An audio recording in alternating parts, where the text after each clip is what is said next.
This episode is brought to you in part by Hindsight. Hindsight is a new science fiction novel by author Matthew Keegan. Hindsight is a time travel adventure that Tim Truax at the Nerd Room calls a brilliant tapestry of time travel and history that will leave you questioning everything, impossible to put down. Find the links to Hindsight at talkstarwars.co.uk/hindsight and order your copy today. This episode is also brought to you by the Talk Star Wars Patreon community. If you'd like to support what we do now and help us expand our programming, head to patreon.com/talkstarwars and become a patron. In return, you'll get an exclusive daily podcast, a monthly newsletter, Facebook Live sessions, priority release podcasts, and monthly prize giveaways and a whole lot more. You'll also get access to our VIP-only Facebook group. This group contains a global community of Star Wars fans that have become dear friends. So head to patreon.com/talkstarwars today and become a TSW patron. It's the TSW ToyBox podcast from Talk Star Wars. Each month, collect a brand new show, each released separately, featuring 3 hosts with movable arms and legs. Mark, the Supreme Master, the Emperor, Jeremy, and he's got a lightsaber, and moderated by Rob. There's a trash monster. It's the TSW ToyBox from Talk Star Wars. Now I know the Force is with us. Hello, and welcome to the Talk Star Wars ToyBox. Yes, this is a monthly version of the ToyBox, and each month I try to get interesting guests on to do an interview and talk about their collections. And this month I sat down with 2 very interesting guys from the Blah Wars podcast. Now, if you've not listened to that, I thoroughly recommend you do that. It's near the knuckle sometimes, but always entertaining and very, very funny. So let's listen to that interview now. It's with great pleasure today we have a couple of great guys from the Blah Wars podcast, John Galantini and Jude Gay. Hi guys. Hello. Hey, thanks for having us on. That's no problem. How are you both today?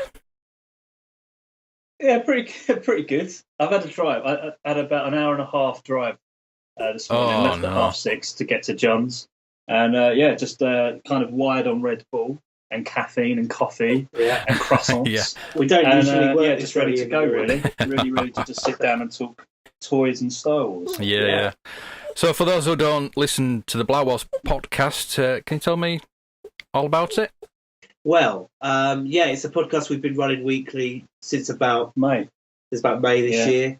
20th that's of May. Right. I've got my notes. We've got that's detail right there. We've done about 25 episodes, about 4 of which are film commentaries, which we try and get done as smoothly as we can. It's just with the film commentaries, it's just harder to get together in the same place to actually do an episode, in front of the screen. That's why I do it. That's why I do it solo. It's easier. Yeah. So it was born out of sheer love for Star Wars. Really. We were basically doing the podcast at our desks at work without recording it, and then we thought we may as well. Mike in front of us and actually do a podcast about something. I mean, it was ridiculous. We worked together. We sat next to each other, and if we weren't working, we were talking Star Wars. Yeah. If I looked at John and say, "Fancy a coffee?" we'd be queuing up for that coffee, talking Star Wars. After work, we'd go to the pub. We'd be over a pint talking Star Wars. And then John was like, I've done a few podcasts in the past. Maybe we should, as you say, stick a mic in front. And that's what happened. I came round to John's. We just started to talk about where our love originated from for the wars. Which toys massively. And it just snowballed. And we kind of, like you say, 25 shows in now? Yeah, at least. And, we're loving it. We never sort of planned to do this, but we kind of just keep going and keep. Yeah, and we've got it. The cool thing is the thing that excites me most about it is when we look at the stats of where people listen to our show from. It's literally all over the world, the most weirdest of places, and it's not just the odd listens; it's like regular listens there, Yeah. So I don't know how these people find us. We think the majority of our sort of people find us on either by stumbling across us on like iTunes or Spotify, or they find us on Instagram. I think that's the main sort of social media we use. Yeah. But it's just really exciting to know there's people in all sorts of corners of the world tuning in every week, and it's growing slightly every week, Yeah. Certainly is. Yeah, you started about the same time as I did doing this daily. Oh, really? Cool. We've been doing the monthly since about January. Right. But the daily started about in May, so about the same time. Right. So we're both growing. That's why we've come together. Yeah. Well, to be honest with you, this year, the to help each excitement other for out. Star Wars just sort of like Oh, boiled up it's so unbelievable. much, especially after Rogue One. I think that was what encouraged me and Jude to finally go ahead and make a podcast together. Peak climax podcast action. Yeah, it was. It peaked. Yeah, that was my next question. Why did you choose Star Wars? Because there are hundreds of Star Wars podcasts out there, isn't there? Well, there are, yeah, and that's what we said when we started. In fact, Jude suggested doing a podcast, and I said, no, I don't think there's any point because there's so many things out there already. But then he also wanted to do a podcast where it was just us talking about anything in a pub, very relaxed, like kind of just a pub kind of conversation. And then we decided we'd actually try and mix the two up. Well, what it was we we've got a bit of retro sort of old school 80s sort of love affair going on. Yeah, totally. So nostalgia freaks. It was we were just talking about that all the time, like music, film, pop culture, you name it. Yeah, it was just constant. And then we ended up going for a burger somewhere at lunchtime, and I was looking at John, and I said, well, "What are you really into?" And he was like, "Well, Star Wars." And I said, "Do you know what? So am I, mate." And then that's where we just suddenly had this man, we really in common sort of thing and this love affair.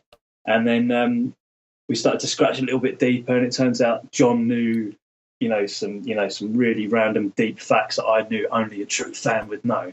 And then it kind of just that was it really. Yeah. We just thought, this is it. This is the podcast we need to do. If it wasn't for the fact that Jude's really into his Harry Potter stuff, which I'm not. I haven't got anything against it. I think I just missed that. He's the same age as me, but I was looking in a different place when Harry Potter kind of kicked off. And so if it wasn't for the fact, I mean, we could well be doing Blah Wars, not as Blah Wars, but as a Harry Potter podcast, couldn't we? Knowing me and you, but yeah. But I guess I'm not obsessive over that. So it's just. But I think it's the one thing that we're both equally obsessed with, and both equally sort of have knowledge on. So it was a sort of natural sort of step to just do a podcast solely on. Yeah, and it's a great time to do it as well, where we've got regular films coming along now. There's always news every time we sit together to do an episode. There's always something we can talk about, and if there isn't, we can always dive into strange, hypothetical conversations. I mean, Mark, you saw that timeline that came out the other day, the next sort of 10, 12 years of films coming out. Yeah. With the new trilogy and all of that. We've got years to talk about. It's a bit scary. I'm a little bit frightened by, We're tied down to it. I'm a big believer in less is more. So I really hope that more doesn't sort of water it down. Because sooner or later we could end up with. Well, I'm going to grease myself up in butter and just run full naked into the glory of the next 12 years and just new trilogies and stuff and just enjoy it. So, yeah. Yeah, I've actually written down in my notes here that I think it'd be listening to you talk about anything would be interesting. Oh, thank you. That's a lovely thing to hear. Mate. So, we do get told a lot of people listening to the show don't even like Star Wars. They frequently tell us this. They don't mind. I can Star understand Wars, that, but they're not fans. They just say they like to hear two people. Yeah, I can understand that. I must say to any of your listeners that haven't listened to the show, if you do tune in and you're easily offended, yeah, particularly in the early episodes. Well, there is that. We were a little bit. OTT. Yeah, I think we were just a little bit excitable in the early episodes. We probably had a lot of trying to be more professional these days. Yeah, well, we don't try. We just I've naturally our noticed you've calmed down a bit. is a lot more calmer and not as shouty as in the early ones. But yeah, but I mean, look at Making Star Wars. That is one of the most popular Star Wars podcasts about, and they swear all the time. They do indeed. I think it's a bit. It's a bit ridiculous, really, but because Star Wars is for kids, but each to their own. Well, the main thing that we said when we set out when we started was pretty much every podcast we listened to, Star Wars related, regarding whether it's official one or whether it's a non-official one, there's generally quite a bias. I mean, it always seems to be very pro. Everything is wonderful and amazing. And the truth is that Jude and I don't really feel that everything is. Well, especially now, especially because Disney bought it. You know, everything has to have that sort of uber corporate happiness. Yeah, and we just want to sort of talk frankly about things, and when we do, don't we? We discuss. We did an episode recently about the Star Wars Holiday Special, which, you know, let's face it. Yeah, we're going to talk about that. Yeah, but you know, we were very. I listened to that one last night. Yeah, we were very honest about that, and I don't think there are. I don't even think that you never see Disney talking about that. I don't think, because it's just there's nothing positive to say about it, really.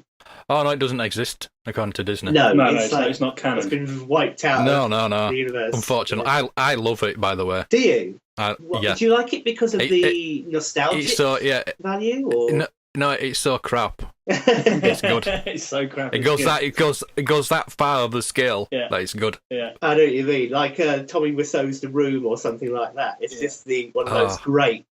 So bad it's good. There's a couple of really magical moments in there, as we said in the episode. But... My favourite parts were the adverts.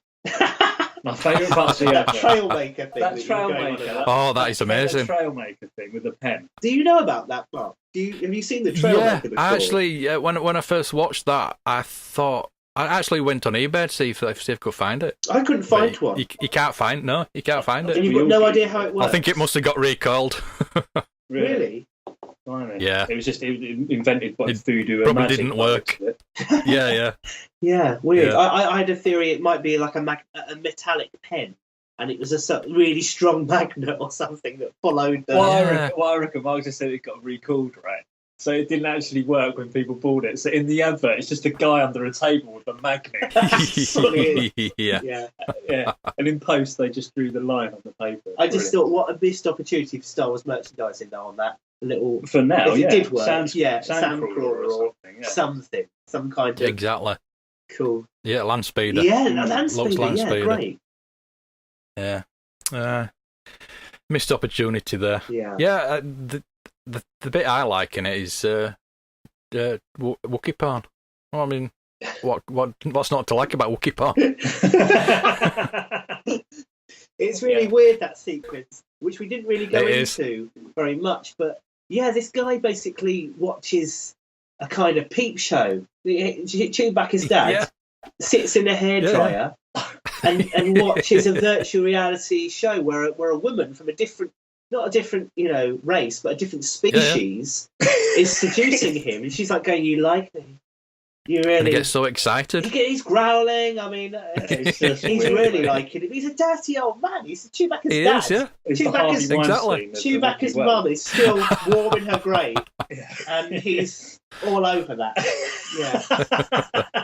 And Lumpy's in the room when he's watching it as well. Exactly. Lumpy. Lumpy scarred for life.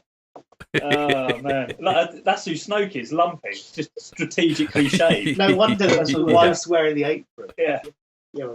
I don't know. Sorry, I went a bit off topic. Man. Oh dear. So what's the future for the podcast? Well, next year we're looking at doing some bigger things. We're basically looking at going into starting up some sort of crowdfunding on it. It won't be like a mandatory thing. Can we talk about this, Jude? We haven't really talked about it. We won't go into too much detail. No, we're just looking at this now. But we want to start exploring sort of videos and live shows, and we've got what we found is quite popular is sort of merchandise. So people have asked for sort of T-shirts and whatnot. They're always asking. We've got no platform to give. We might just give them away, but the trouble is that costs us money. So we won't be asking for a lot, but if you want a T-shirt, a couple of quid to help get that printed and sorted for you, is sort of the way forward. So we've got bigger plans. We want to sort of maybe do a little bit like what you're doing, Mark, is get people on the show. We've not really explored that yet. No, not properly. There's various paths and avenues that I think we're going to go down. A couple of field trips are definitely on the horizon as well, we're thinking. Maybe some sort of like visits to locations. That'll be, obviously that ties into the video thing. We'd like to go and visit Scarlett Michael. Yeah. We're just down the yeah. road from the filming location they used for the Rebel base in the Resistance base in The Force Awakens. All right. And Green and Common. And then also about 20 miles from where I live, where we are now, is the place where they Millennium Falcon is currently being housed. I'll be camped out there. Yeah, so it's sort of off the M3 and sort of break-in job at night. Not really a break-in job, because it's an area which you can get to dog walking, but it'd just be great to go and snoop around these places with an iPhone and just go there and just check these out, because then we're going to see them in the films. So it's basically, I mean, we want to give more content, and a lot. We what we've noticed in the podcast is we talk about stuff that's in the room with us, or stuff that we're referencing, but you really just need to see to kind of get it. So like we say, we just want to bring some visuals to our audio. And that'd be great. Just explore different channels, I guess. But the plan is to keep it as weekly as we can, and we pretty much always are. It's only when we're both on holiday or something we have to plan in advance, But today, actually, we're going to be recording 3 episodes of Star Wars today, and then that's gonna mean we're not going to be together again until the day The Last Jedi comes out, where we are recording a special episode as soon as we've seen it, a reaction episode. And that'll be going live that day. So we're going to do 2 commentaries today, just to get that sort of get that done. Just to fill the gap.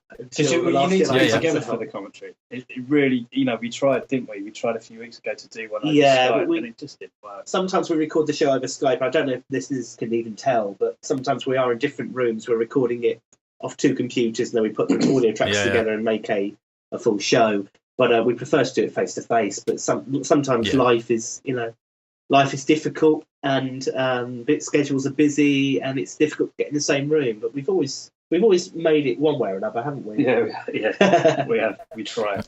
Yeah. So is that the Ewok movies? We are definitely doing commentaries for those. And Jude's never seen Star Trek 2: The Wrath of Khan. He refuses to watch it. And I love this movie. I love this movie. That is one of the top 10 movies of all time. Yeah, do you know what I he love said? it as much as Empire. What that, for me, means that we should not do the show anymore. I think that's enough for a divorce. But we might even do a commentary on that film, even though it's a Star Wars podcast, just for the sake of it. Just for fun. Yeah, why not? Yeah. Why is it? Okay, Mark, John, give me, right now, just a couple of paragraphs why it is as equal to Empire and why it's in the top 10 films of all time. It's a film about revenge, which draws heavily. It's the story. Yeah, it's a story. You're banging on about it so much. Of 2 themes. One of them is revenge, and the other is facing up to a no-win scenario, I suppose. Yep. Facing up to death. Mm-hmm. Right. 2 big story points. What would you say, Mark? Anything to add on that? Well, I think it's the writing. It's just amazing. I mean, even William Shatner's acting is pretty good, because I believe the director, was it? I can't remember his name either. Nicholas Meyer. Yeah, Nicholas Meyer. That's correct. That's correct. Yep. He had Shatner do his lines about 4 or 5 times. Really? So by the end of it, he'd get bored. He'd get so bored, he'd do it just normally. Yeah. Okay. So he wouldn't do it in that exaggerated way that he usually performs. Fantastic. So the last take they'd use, and it would just him acting. I wonder how many times he did the Khan line. Because I don't even like the actual final one they used. I think it looks a bit ridiculous. Is that the one we just shout? Oh yeah.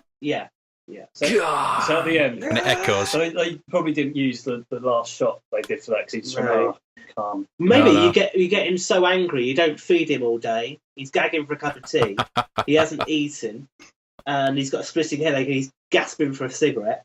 And then you go for it. Action. Do it again. Action. Not good enough. Can't do it again. Yeah. That's all I know of that film. I'll tell you what I did do is I watched it on YouTube. No, little bits of it. Okay. So it was no storyline for me. I was just looking at the aesthetics of it, and it looked cack. So it's a different universe too, and it's very much on a different special effects. I mean, I don't know what was wrong with me. I was sitting there hoping that a Star Wars reference would pop up, or Darth Vader's reflection would be in one of the windows. Right. Well, it wasn't going to happen. You've got Kirstie Alley with pointy ears. You've got Ricardo Montalban with his top off. what more do you want? Yeah, good point. Yeah. It's fake boobies. Right, Yeah. okay, well, in that case, see you later, boys. I'm going to whack a DVD in the player. And watch it.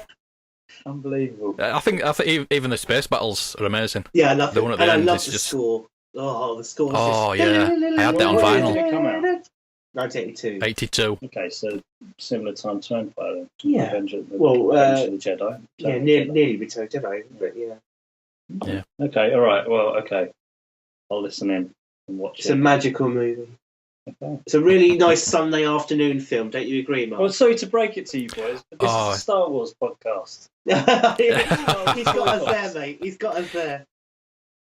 The thing is, I've got a little toy Enterprise sat in front of me here. I'm just holding it now. Like you, Little dinky. like you. Enterprise. I'm not biased about one or the other. I think they can coexist. You got a little dinky end. Of course I can. Especially the new series. Have you seen the new series? I've not yet. I've not had time Oh. yet. And Jude was berating me earlier today because I've not yet watched Rick and Morty, which I understand. I haven't. I've watched a couple episodes. I ain't got into that yet. Okay, yeah, I've seen clips. I'm a big Back to the Future fan as well, so I don't know why I don't get into it. Well, Really. I'll tell you why. Because do you like Doctor Who? Yeah. Right. Yeah, you I know love how it too. complicated that gets with time and space. Yeah. Yeah. Oh yeah. I love all that. Right. Once you start to get into Rick and Morty and see behind the characters, they take you on this incredible journey of time, space, crazy layering of it. Like, by the end of the third series, I think you're not even on the same Rick. He's regenerated about 50 times. I see. So it's just like, it's just every sci-fi, Back to the Future, so many pop culture references, all just sort of mixed into this wacky drunk. He's actually Cartoon turning me onto this as he's talking. I love time travel. So Well, this that's sounds it. It's like just it's like right up my street. portals and time travel and different planets and all this. It's wacky. It's crazy. But if you stick with it, if you get through the first series and you get onto the second, especially, you're suddenly sucked into this world. And the thing is, it's all continuity. So like The Simpsons, they're like sort of individual, isolated episode. Well, you could be watching an episode in series 3 that relates back to series 1. So it's all it's one big story that's sort of interwoven. That's nice. through Yeah. time. So Nothing annoys me more, especially as a Doctor Who fan, than continuity gaps. Yeah. So I like the sound of this show. It's complicated, but it's really good fun. And it's if you like smut and you like adult humour, right up your alley. So get involved. That's the reason I watch Family Guy. Yeah, That's exactly. perfect. Yeah, exactly. Right. Oh, wait. You got me lost now. That's all right. Sorry. Sorry, throwing you off your schedule. And Rick and Morty, it's always been Right, let's get on to you two then.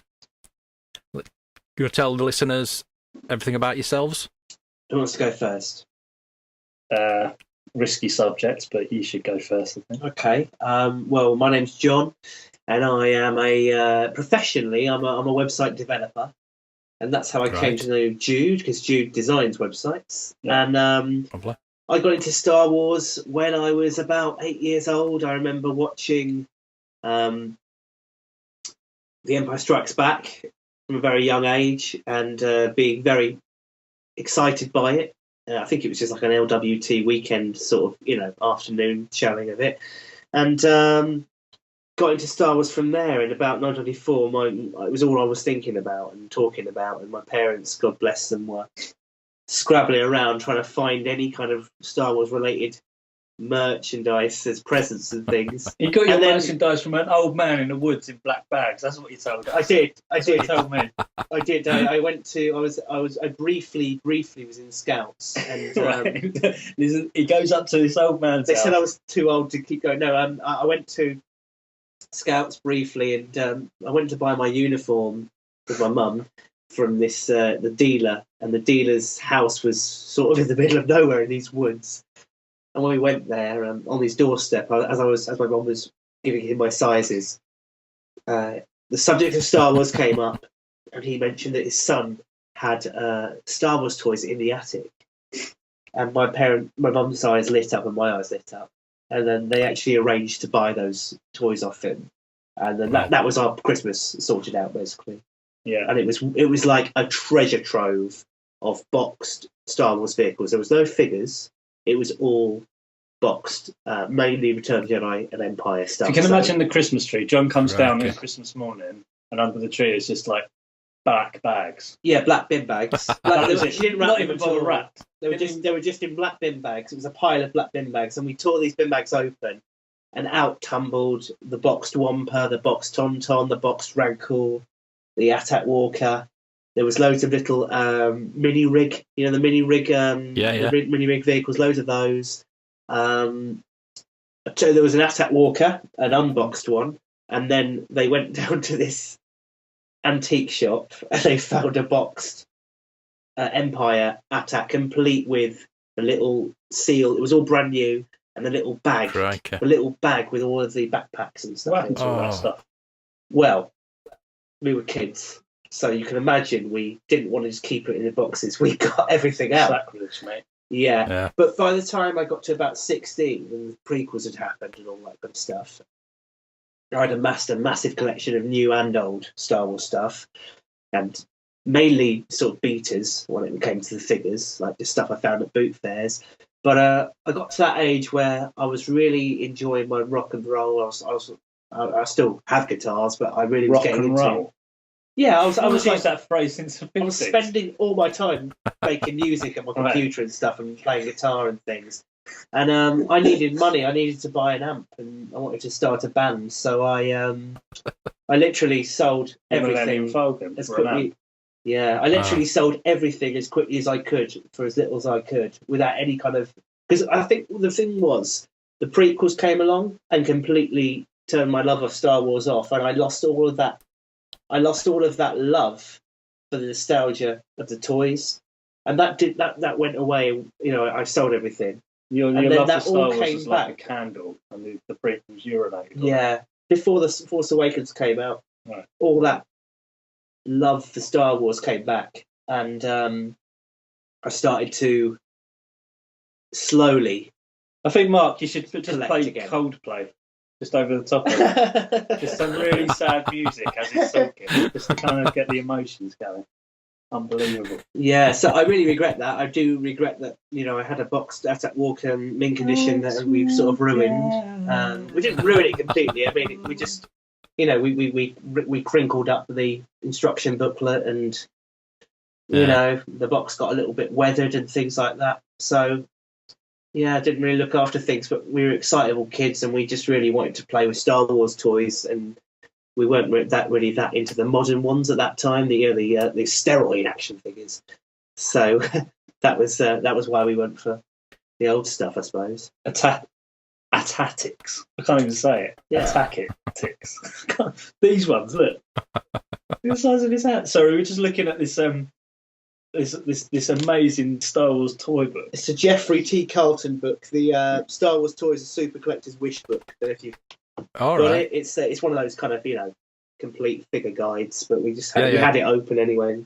Jude was perusing. Yeah. I used to have the Kellerman book. Do you know this? Oh, dogs! Yes, I'm really after that one. In about 2005. Again, like that period where I had no interest in Star Wars anymore, I was in FOP Records in Southampton, saw this Kellerman book on the shelf, which was a new release then, and it was like the complete guide to Star Wars vintage action figures, and I thought, hey, I'll buy that for nostalgia just to look through it, and I did buy it. I loved looking through it. It was great. Like, it never got me back into collecting again.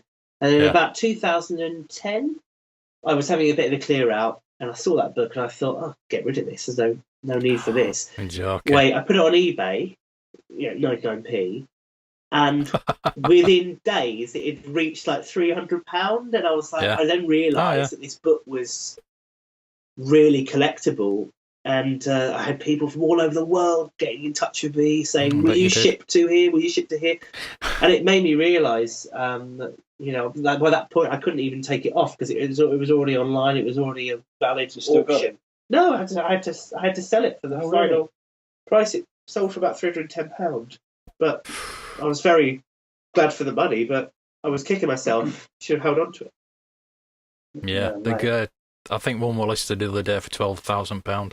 What? Yeah. Sorry. Mate, they got a steal. You're kicking yourself. I'll give you a kick in now if you want. What? £12,000 for the Kellerman book? Yep. Are you serious? I'm serious. You just been mugged off, mate, big time. Even though it was 7 years ago. Terrible. That's like, I could sort out my life with that money right now. I mean, Jesus Yep. Christ. I wish keep you looking hadn't for told it me in. that. I keep looking for it in charity shops. Yeah, you know what? On the off chance. There's still a very good chance you may find it in places like that, because these books, like I say, they were on sale in places like HMV and FOP. Yep. And they were also, you could just pick them up randomly in bookshops. Why is there so much of value to this particular book? Enlighten me, because I'm not massively, It's considered the absolute go-to guide, isn't it? Yeah, I don't know why they don't re-release one or make a new one. Yeah, just republish it, or an ebook version or something. They'd make a fortune. If they did that, it would take the fun out of the person that suspects. It's the holy grail of Star Wars books, and I had it and lost it. It is. It's just, I had no idea it was worth that much now. No idea at all. I knew it was worth somewhere around the hundreds, but like I said, I was very happy with what I got for it at the time. But now I feel dreadful. So thank you. Do you want to tell him about yourself while I just go upstairs and run a bath? Have you seen my razor blades anywhere? Yeah. I'll pull something with my bag. A little bit about me then and Star Wars. So, we talk about this in the first ever Blah Wars show, but I'll recap. So my dad has got 14 brothers and sisters. So imagine that. And my dad's sort of the second oldest. And he was born sort of in the 60s. So he was at the right age when Star Wars came out. Yeah. But he also had all these younger brothers and sisters as well. And they just collected all these Star Wars, like all the toys, literally all of them, all the Kenner ones, all of them. And I just remember going around there as a kid, around to my nan's house, and they, she still had them, and she sort of hoarded them all in these old, like, sort of walls deep ice cream tubs. And they were scratched. There was like arms missing. It was like Chewbacca going around just ripping everyone's arms off in this toy box. And that was like my first real sort of inclination into this wonderful world of Star Wars, with all of these different characters and different costumes. And I remember having the old Obi-Wan Kenner figure with the original sort of cloth hood. Oh, you've got one there. Yeah, he's right behind you. Oh yeah, of course. So I just remember that, but the cloth was all ripped up, and so these weren't loved sort of toys. But for a nostalgia memory for me, that was my sort of first sort of dive into this weird world of Star Wars. And then it was, I remember we sort of worked out that it was probably the same ITV showing of Return of the Jedi that we probably watched that Christmas. Yeah, we figured out that we basically, my earliest memory of seeing Star Wars was watching the part where Chewie pops out of the Scout Walker, Return of the Jedi. And I saw that very, very young. And I had looked back and found out that there was a showing on Boxing Day, like 89 or 88. So I remember that. And I remember just seeing Jabba the Hutt on there and just being freaked out by this slimy, massive, ginormous slug thing. And that just stuck with me vividly. And then, you just get into it. And there used to be this guy that came round to our house in his van. And he was called the Video Man. That's what we called him anyway. And it was just this old sort of blue Ford van. And you'd open the back doors, and in the back there were these crates of VHS, like every single video you can imagine. And we'd hire them for like £1 a week. So it'd be, E.T. one week, the Sandlot Kids the next. But the one, and he wouldn't, do you know what he wouldn't do? He wouldn't release the box set of Star Wars, so you had to choose one of the. So I remember I watched New Hope, Empire, and then Return of the Jedi was on. Someone had rented it out for like 5 weeks solid, so I had to wait and like 5 weeks. Right. So, but that was my sort of first sort of dive into actually sitting down and watching the original trilogy. This old guy's back of his van sort of thing. And apart from that, he'd sell all kinds of stuff to my mum, sort of dusters and all of this. But the free for £1 and all that. Yeah, free for £1. Basically Del Boy. It was basically Del Boy, but so Del Boy introduced me to Star Wars properly. So, it was all that. It was playing Star Wars in the playground, TIE Fighters, X-Wings, Luke Skywalker, all of that. And then 1997 happened, which was the special editions. Yeah.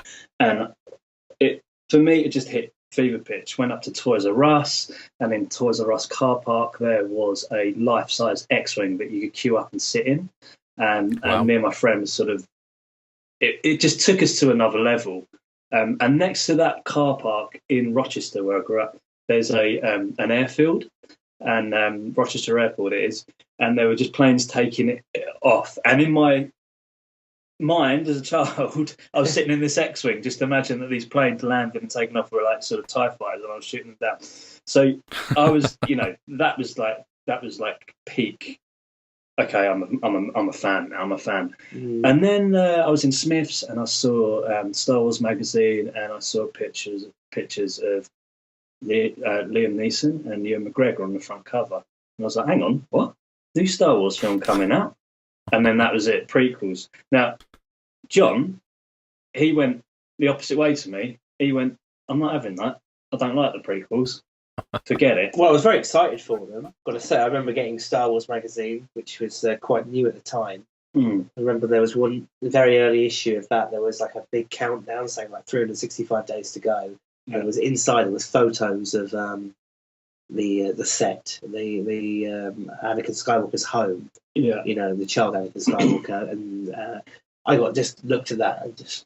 So excited. It looks good. I mean, I've got to say, Mos Espa in episode 1. With every prequel film, I just became less and less interested. I went the other way. I invested so much money into the episode 1 merchandise and so much of my time that even if it was made on a budget of £10, I would have sort of dedicated. I think the films might be better if it was. Yeah, probably. Because probably, had the money to just go and do whatever they wanted. I was 15 when it came out, so I was like at the tipping point between, as John says, rock and roll or just sort of Star Wars, and I just went for it. And looking back as an adult, yeah, they're a bit cack. I'll give you that. But at the time, I loved episode 1. I look back, I think the CGI is pathetic. Jar Jar Binks, gets on my nerves, but at the time I just accepted it and really got into it. And I think by the time Revenge of the Sith came out, it was sort of like building myself up to that. Okay, this is the climax. That's it. There's no more Star Wars films, and I kind of had to just sort of say, right, that's it now. I'm going to just have to maybe sort of go back, read the books, and it was a dark time as a Star Wars fan because it just felt like this solid sort of roadblock of, well, that's it now. Well, I'll tell you what, I remember I was worried because I was thinking, because of these now, there's going to be the other 3, the 3 after Return of the Jedi that he's been talking about for ages, and he's going to go and make them now, and they're going to be this level of quality, and I was really worried that was going to happen. But thankfully, things changed, didn't they? But, what did you do when you found out The Force Awakens was coming out? What was your thought process on that? I'm not sure really. I was just hoping they were going to be good, to be honest with you. Yeah. Were you one of these people that liked the idea of Disney taking over, or not? Initially, not so much. Okay. I was quite kind of glad that George Lucas was taken out of the picture. I was literally dancing around. I was so optimistic. Because there were too many yes men at Lucasfilm. Yeah, I think Yeah, definitely. Where Rick McCallum, perhaps. Rick McCallum, yeah. He liked it too. You ever seen that Graham Taylor documentary? Yes, yeah. I have. Or is it Phil Neal that keeps saying yes, boss, yes, boss? Yeah. It seems like Rick McCallum were Phil Neal. Yeah. He has this look on his face in the footage of him talking with George, where he's sort of as if he's looking at a man who needs help. He's got a kind of expression on his face that he kind of wants to go, he just wants to sort of walk, but he's got this kind of trapped look on his face. Poor guy. I remember going to the premiere, I think, of Revenge of the Sith, and it was all of these other producers just walking past, and people going, "Oh, can I have your autograph? Can I have your autograph?" And people going, "No." Rick McCallum comes up. I go, "Can I have your autograph?" He goes, "Yeah, sure." So he was very much a yes man to everyone. How he got anything done, I have no idea. And it's like that Jim Carrey film. It's like, if you want to be to say something nice about Rick, he really does help achieve the director's vision, doesn't he? yeah. Did you, Mark? Did you enjoy the Force Awakens? Force Awakens, yeah, loved it. You loved it. What did you think of Rogue One? Yeah. I prefer Force Awakens. Well, obviously, then the Rogue One is amazing. But you're getting through all that story to get to the meat of it. Yeah. What, I know what you mean. At the end. No, he's talking. You're just waiting for Vader to come on, and every time Vader comes on, you go, "Yes, Vader." I watched it the other day. Actually, I sat down and watched it because I've only seen it twice, and then I sat down third time and watched it the other day. I did find myself fast forwarding. Did you? Yeah. Chunks of it. The only part I think of Rogue One that lags for me is the sequence where they go and rescue Jin's father, and then they go back to the Rebel base. Before they go and invade Scarif, basically. There's like a lull there. But then The Force Awakens has a kind of lull as well, where the sequence where Han Solo finds the Falcon, and then there's those roly-poly things. It's a bit sleepy. How does that happen? How does he find the Falcon? I mean, it's just there. How do all the gangs just appear on his own ship all of a sudden from different directions? Han Solo from Glasgow as well, like yeah. Tell that to Kanji Club, who are standing over there. Yeah. That's a bit. It kind of broke the fourth wall for me, that little bit. Yeah. It was, and the idea that Han Solo lost the Falcon in the first place depressed me. But the worst bit about it is that the ship they're on now is massive. It's so big. Yeah. He leaves it. He just abandons it, doesn't he? He goes, "Oh, forget it. Like, I've got my divorce papers on that ship and everything. all my belongings, all my cargo, everything that I hold dear, all my living is on this ship. Yeah, I've got my Falcon back now. Let's go." Yeah, exactly. So it's a bit of a strange sequence, but it's the only part of the Force Awakens I didn't really like. But otherwise, it took me out of it a bit. Yeah, that's the part of the cinema because I went to see it like 7 times, but that's the part of the cinema where I'd go go for a wee now, gonna get some stretch your feet and come back in about 10 minutes when all this craziness is finished. Yeah. What? The first time we're watching? No, second time, third time. Yeah, I went back 7 times, mate. I've got all the stuff. Still got the tickets. I remember going to see it, and then the next day sneaking up out of bed at like 6, leaving my missus in bed on the Saturday morning, and then just going to Richmond, where I used to live, and queuing outside for the cinema to open. Yeah, and then just getting in there. Catching early performance. Yeah. Are you one of these people that goes and sees the midnight screenings, Mark? Yeah, depends. I work evenings, you see, so I finish about 10 o'clock. So it depends because my wife works days, so it's difficult for us both to go at the same time. Yeah. I'll probably be going the Friday night. Yeah. Is your wife a Star Wars fan? She's a bit more now. Well, that's good. That's good enough. You're a lucky man. She collects Yodas, so that's sweet. I'd say she is. She's 100 times more. Neither of our other halves really appreciate Star Wars. At all. So. She's backed me up on everything I've done. Oh, great. We used to have a little shop, Did you? It was a vintage toy shop, but it was mostly Star Wars, 90% Star Wars. Oh. Where was this? She used to help me there. So. Where did you have your shop? It was near Leeds. Okay. Oh, amazing. Yeah. It was. We only had it for about 8 months. Yeah. But it was just the place of it. It wasn't. It's hard times to be an independent toy seller, isn't it? It is, yeah. Very difficult. Yeah. It's easier to do it online, I suppose, these days than it is to. But to have a tangible shop must have been amazing. It was. I didn't want to sell anything. I didn't want to sell anything. Everything went out of the shop. No. So you got two Box attached That's to your why stock. You gave it it a lasted name. 8 months. You went, no, forget this. I'm keeping it. Yeah, boxed AT-ATs, some Millennium Falcons and all vintage stuff. Oh, every time something went out of the shop, I started crying. I bet. Yeah. It was never But, going to last. It couldn't have lasted with that sort of attitude. No.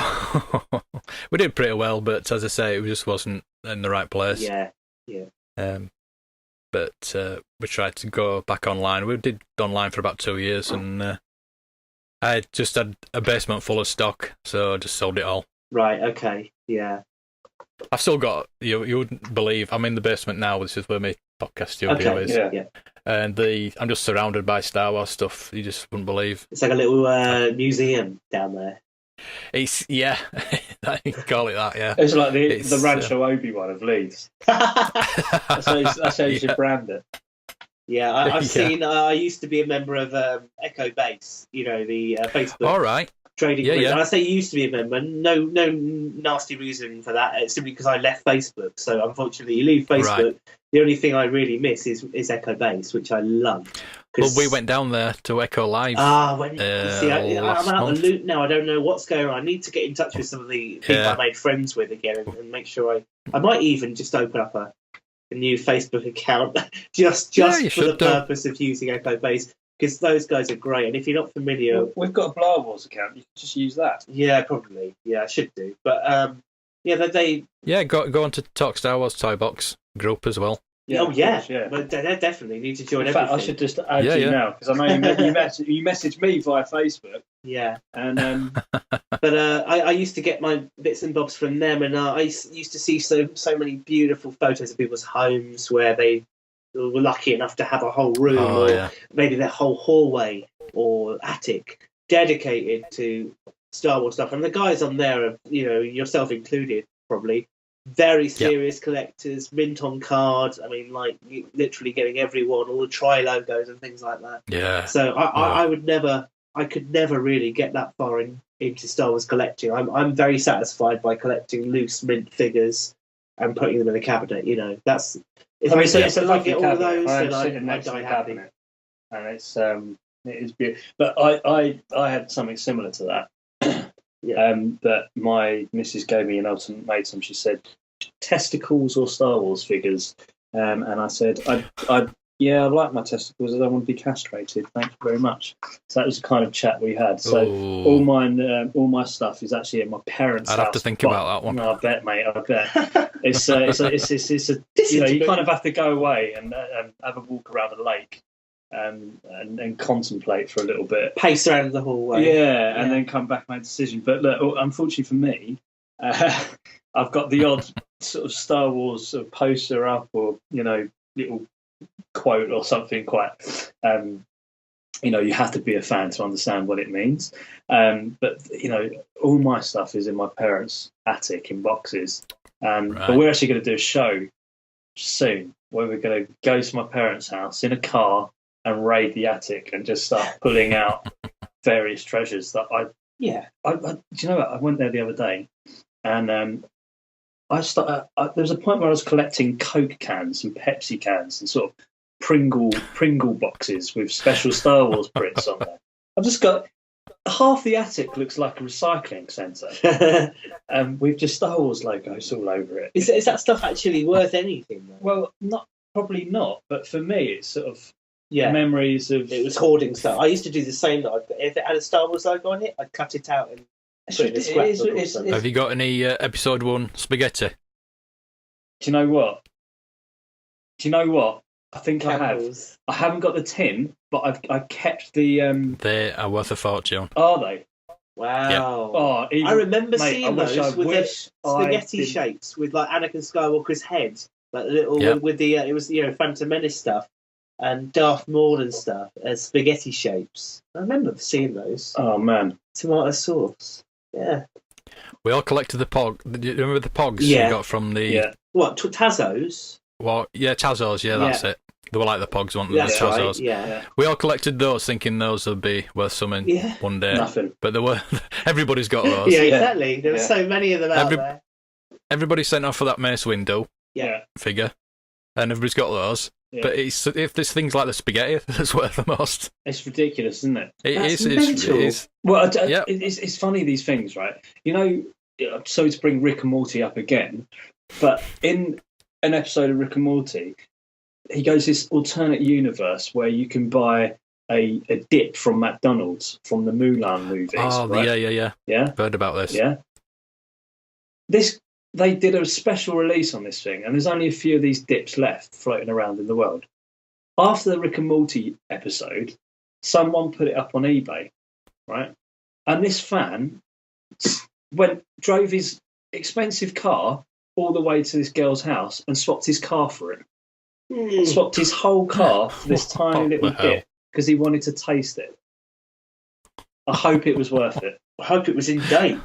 Well, he's probably writhing around in hospital and can't afford to pay his insurance because he was in America. So, you know, unbelievable. Do you collect any Star Wars rated food, Mark? I did get the pop chips. Pop sent chips. Over to me to review. Yeah.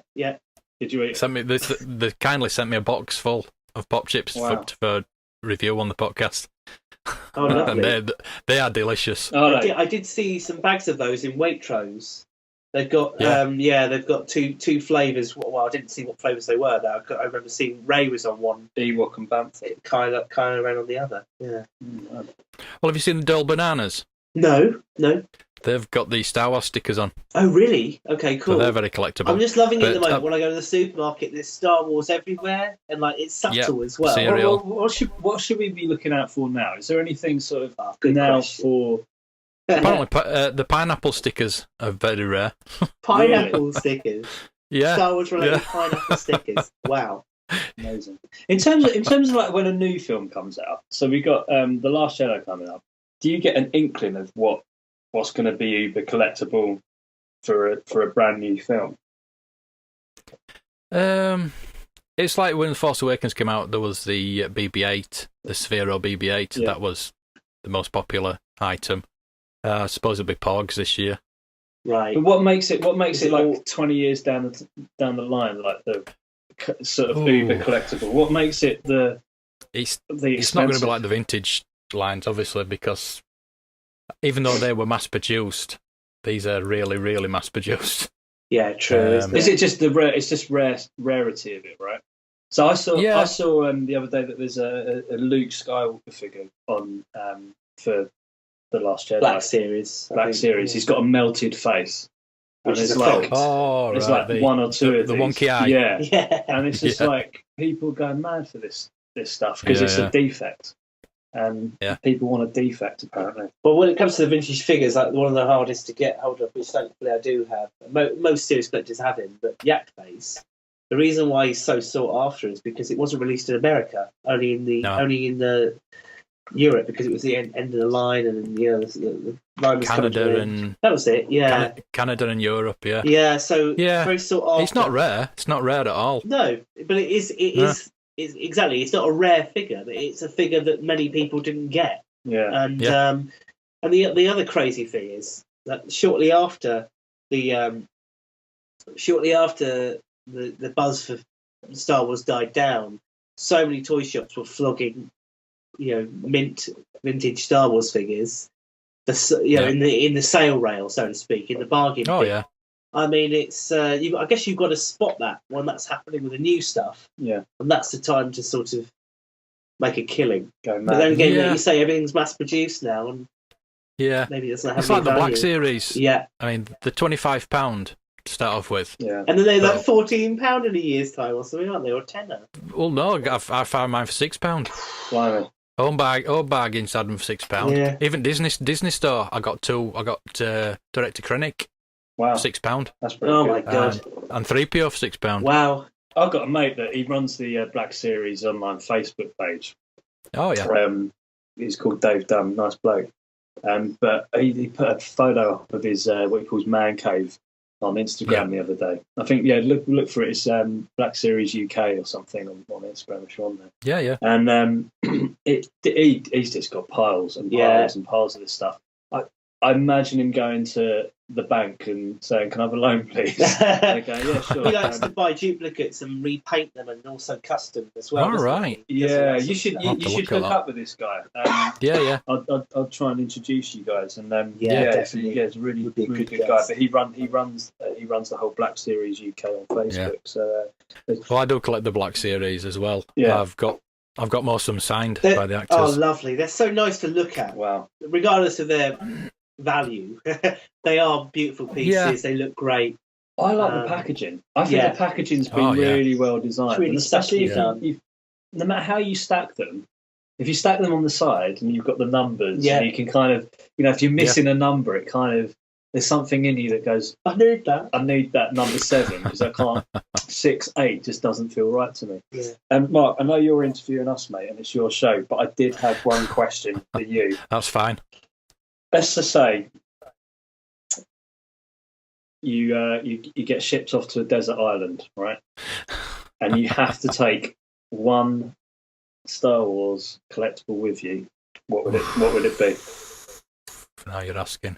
It's probably me, Carrie Fisher signed Black Series. Whoa! Wow! What does the figure look like? Is it the traditional Princess Leia? It's the Slave Leia. Slave Leia. Wow. Yeah, mate, that's yeah. special. Yeah, she actually signed it for me. And she When did you when see was it? that? she actually talked to me. Amazing, Oh. amazing. I actually said goodbye to Gary, her dog. Oh yeah, yeah. Oh. And she thought I said Carrie. Oh And she right. went, bye dear. Oh, that's nice. When was that, mate? Last year, celebration. Oh, mate. So yeah, I know, I was queuing up. I queued up 3 days to see Mark Hamill. I could not get to see him, anywhere near him. Yeah. So I thought, I'll go see Carrie Fisher instead then. Yeah. I went down to that And one as well, and it was That were lucky. It was this is Celebration London, isn't it? Yeah. Yeah. Yeah. So I went there as well, but yeah, like an idiot, I rocked up thinking that I could just see who I wanted, but I didn't realise that there was actually like this 3-day advance queue thing going on where you actually have to. I took a ticket at the camp. beginning of each day. that's just, They should do it over the weekend instead of just one day, but never mind. that's I'll get Mark Hamill's one day. one Yeah. day. Yeah. You're going to try and get to the premiere and take your Luke Skywalker. I'd love to. Fight to the. Have you got your tickets for The Last Jedi? I haven't got them yet, no. Oh, really? Mate, you need to get on Okay. that. No. You're going to catch it. You'll catch it. You'll catch it on a quiet day. Oh, definitely. It's we've got a new cinema opened up close by, so Yeah. we've got plenty of cinemas, so I'll get in one of them. Yeah. Yeah, exactly. Yeah. Private screening. Have a Yeah. word. Brown one of the top pocket. Well, Everything. I did win early tickets for Rogue One Ooh. from O2 Oh yeah. last year. Cool. And how early Yeah. was it? 2 days earlier. No, Really? mate. Wow. Yeah. Fantastic. If you did that this year, I you could know. do a podcast and just break, Yeah. spoiler it up for Yeah. the world. Oh, yeah. Mm. Well, I were actually writing for Talk Star Wars then, and I did a non-spoiler review Yeah. Oh really? earlier. Yeah. That was good of you too. We're Yeah. going to be doing when we do our review, we're going to be, the first couple of minutes will be spoiler free, maybe the first 10 minutes, and then we're going to just unleash. We're going to go full of Because we're going to warn that everybody first. We are That's a gonna- good idea. Well, the film's actually. coming out 24 hours before it hits cinemas in America, so we're going to just like jump on that window of opportunity just to ruin it for the, Not to the ruin good it, folks just over the because pond. people are going to want to know what we thought about all the ins and outs. We're basically going to just be a massive temptation. Yeah. And that's the plan. It's like, let's tempt people on a big Star Wars hook. And it's going to be just in a battle. I with just it. want to say I do not want to spoil it for anyone at all. So No. it's completely up to them if they want to listen or they don't. But we'll give them enough warning. There'll be alarms and everything. Well, you've stopped watching TV spots. Oh now. yeah. The great thing about today is because we're doing our podcasts, so many of them today, I won't have to look at anything Star Wars related now until the day of The Last Jedi. So I can completely. It's close. I got basically like Luke Skywalker. I can go off to an island off the coast of Ireland and live there for a few days. Then on the 14th of December, Jude's going to arrive, walk up the mountain, hand me a microphone, and I'm going to look at him, not say anything, Yeah. and then Yeah. And then we jump in the car and go to the Odeon. Yeah, and that's it. Oh, mate, yeah. it's all good. So, do you actually collect anything at the moment? I do. I'm basically slowly collecting the vintage figures loose and as mint as I can get them, and I'm about 80% of the way there. I'm really, Right. I'm having a look at my cabinet right now, which is in my eye line, and Yeah. it's little annoying things that I'm missing now. For example, I've got a Bespin Luke Skywalker in wonderful condition Oh, that's my focus. with a yellow saber but no pistol, which is annoying. Oh, right. I've got the Bespin pilot, and he's a cloud car pilot. He's got his weapon, but he hasn't got the little. No, I've got that. The little I've got the same remote problem. control thing Trying he to has in his hand. Yeah, trying to find his communicator. That's it. It's a nightmare. I picked up. I have a repro one, but we don't talk about repros. No, I won't I have that. I have it for reference. reference. Yeah. I've got a box of repros for reference. Do you really? Yeah. I have in the past. I've bought repros off eBay, and I've just literally found out the repro and thrown them in the bin in a fit of anger. But Echo it's probably Base the biggest sorted me problem. out, you know. Yeah. It's the biggest problem. But been aside collecting it from the today. toys, I also collect. Now this is old. This is going back a bit, but there was a Star Wars customizable card game, a bit like Magic the Gathering in the 90s. It ran from 95 to 2001, and All right. yeah, it's look it up. It's by Decipher. It's called the Star Wars customizable card game. It is wonderful. There are so many cards for all kinds of characters who are briefly on screen. Every single character you can imagine has a card, multiple cards sometimes. There's cards for every single weapon, every single device, every single location. Wow. And it's basically a game where one player plays the dark side, one player plays the light side, and you set out this. It's like a role-playing game that could span the entire original trilogy, all the characters and places, locations, and things like that. And there are so many cards available of varying value and varying rareness. And I've been gradually collecting those. I think I'm a good. I mean, out of like the 2,500 cards, I'm about maybe 200 cards off completion. But it's taken a long time to get to that level. Yeah, I mean, I will pick up a couple of. I'm a bit odds and sods really. Books, Star Wars related books, I will definitely get my hands on when they come out. Yeah. So especially with the making of the Star Wars books, if you've ever seen those, the making of books they're amazing by Rinsler. They're so good. And then I've actually bought those twice. I bought them as a hardback book, and I bought the ebooks because the ebooks, which are good for reading on an iPad or a phone, they're interactive. So they've got like videos that start playing on the page, and loads of sound clips, and those are fantastic. Really good insight into things. Weirdly enough, digital it doesn't really feel the same when you're collecting digital things. You know, I've got I did buy the Star Wars soundtracks on vinyl, and I collect the Star Wars. I'm collecting those at the moment. Yeah, those are lovely. They're so nice. I remember I snapped them up really easy from HMV just as they got released. So I was very lucky to get my hands on those at that time. I think I remember Asda was selling them as well, really cheap. So if you're still looking for those, anybody, try Asda. What else? It's just everywhere I look, there's Star Wars-related stuff. We've got X-Wing miniatures, Imperial Assault miniatures. All right. You spent hours painting those things. Yeah, I do. Yeah, you've even got Sabine Wren tie, graffitied tie. Yeah. What about you, Jude? Anything you're collecting at the moment? Well, that was an elaborate sort of answer. My answer is no. Like I said earlier, I've got a tight window of being able to buy anything Star Wars. So if I buy anything, it's usually comic. Been really getting into the comics recently, but my life's just taken a turn where I just can't afford.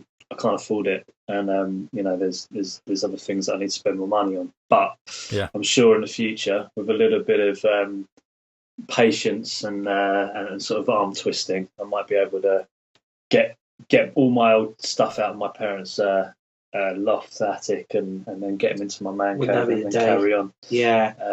Actually, I'd like to shout out quickly, if I may, any of your listeners out there, any of your listeners out there, maybe Echo-based people, if they would like to get in touch with me, help me complete the rest of my Star Wars collection.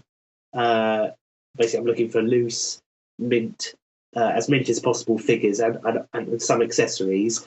You know their details. Maybe get in touch with Mark, and he'll pass you on to me if that's all right. I'd love to hear from some collectors who might be able to help me out because they've got spares and things. You know, the collection. Yeah. The thing I like. I've got spares. Oh, we need to talk. We need to talk and exchange. Yeah, just send us a list over of what you've got and what you need. Wonderful. I will do, mate. Thank you for the offer. I need 9 for my loose collection, but it's the 9 of the last 17. So yeah, I've got a few of those. Really expensive. Yeah, exactly. Which one's out of curiosity? Which is your holy grail? Which is the one you're after the most? Probably Blue Snaggletooth, but the next one I'm really after. I think I need to get the Imperial Dignitary, even though I don't like it, because that's the cheapest that I need. Yeah. But I would really want the Hanning Carbonite. I was never a fan of him. Oh, the Hanning Carbonite's cool. You know, what frustrates me is when I was a kid, I used to go around and play at a friend's house who lives in the same town I'm in now. And his parents, he had like loads of vintage Star Wars figures. Now, I do often wonder, does his parents still live there? Maybe if I knocked on their door, I could sort of say, hello, I used to come here and play when I was a kid. Have you still got all the Star Wars stuff? Can I possibly buy those off you? Interaction. Because they had all the last 7 years. I remember seeing the Dig. I remember seeing the... how do you pronounce it? Anamanaman? Amanaman, yeah. That's another one that I need. Yeah. But, you know, I must have missed that one. I remember seeing that figure at boot sales and stuff when I was a child and having no idea that it was Star Wars. I assumed it was something from Ghostbusters because it looked so odd and out of place in the Star Wars figure range, you know. Yeah.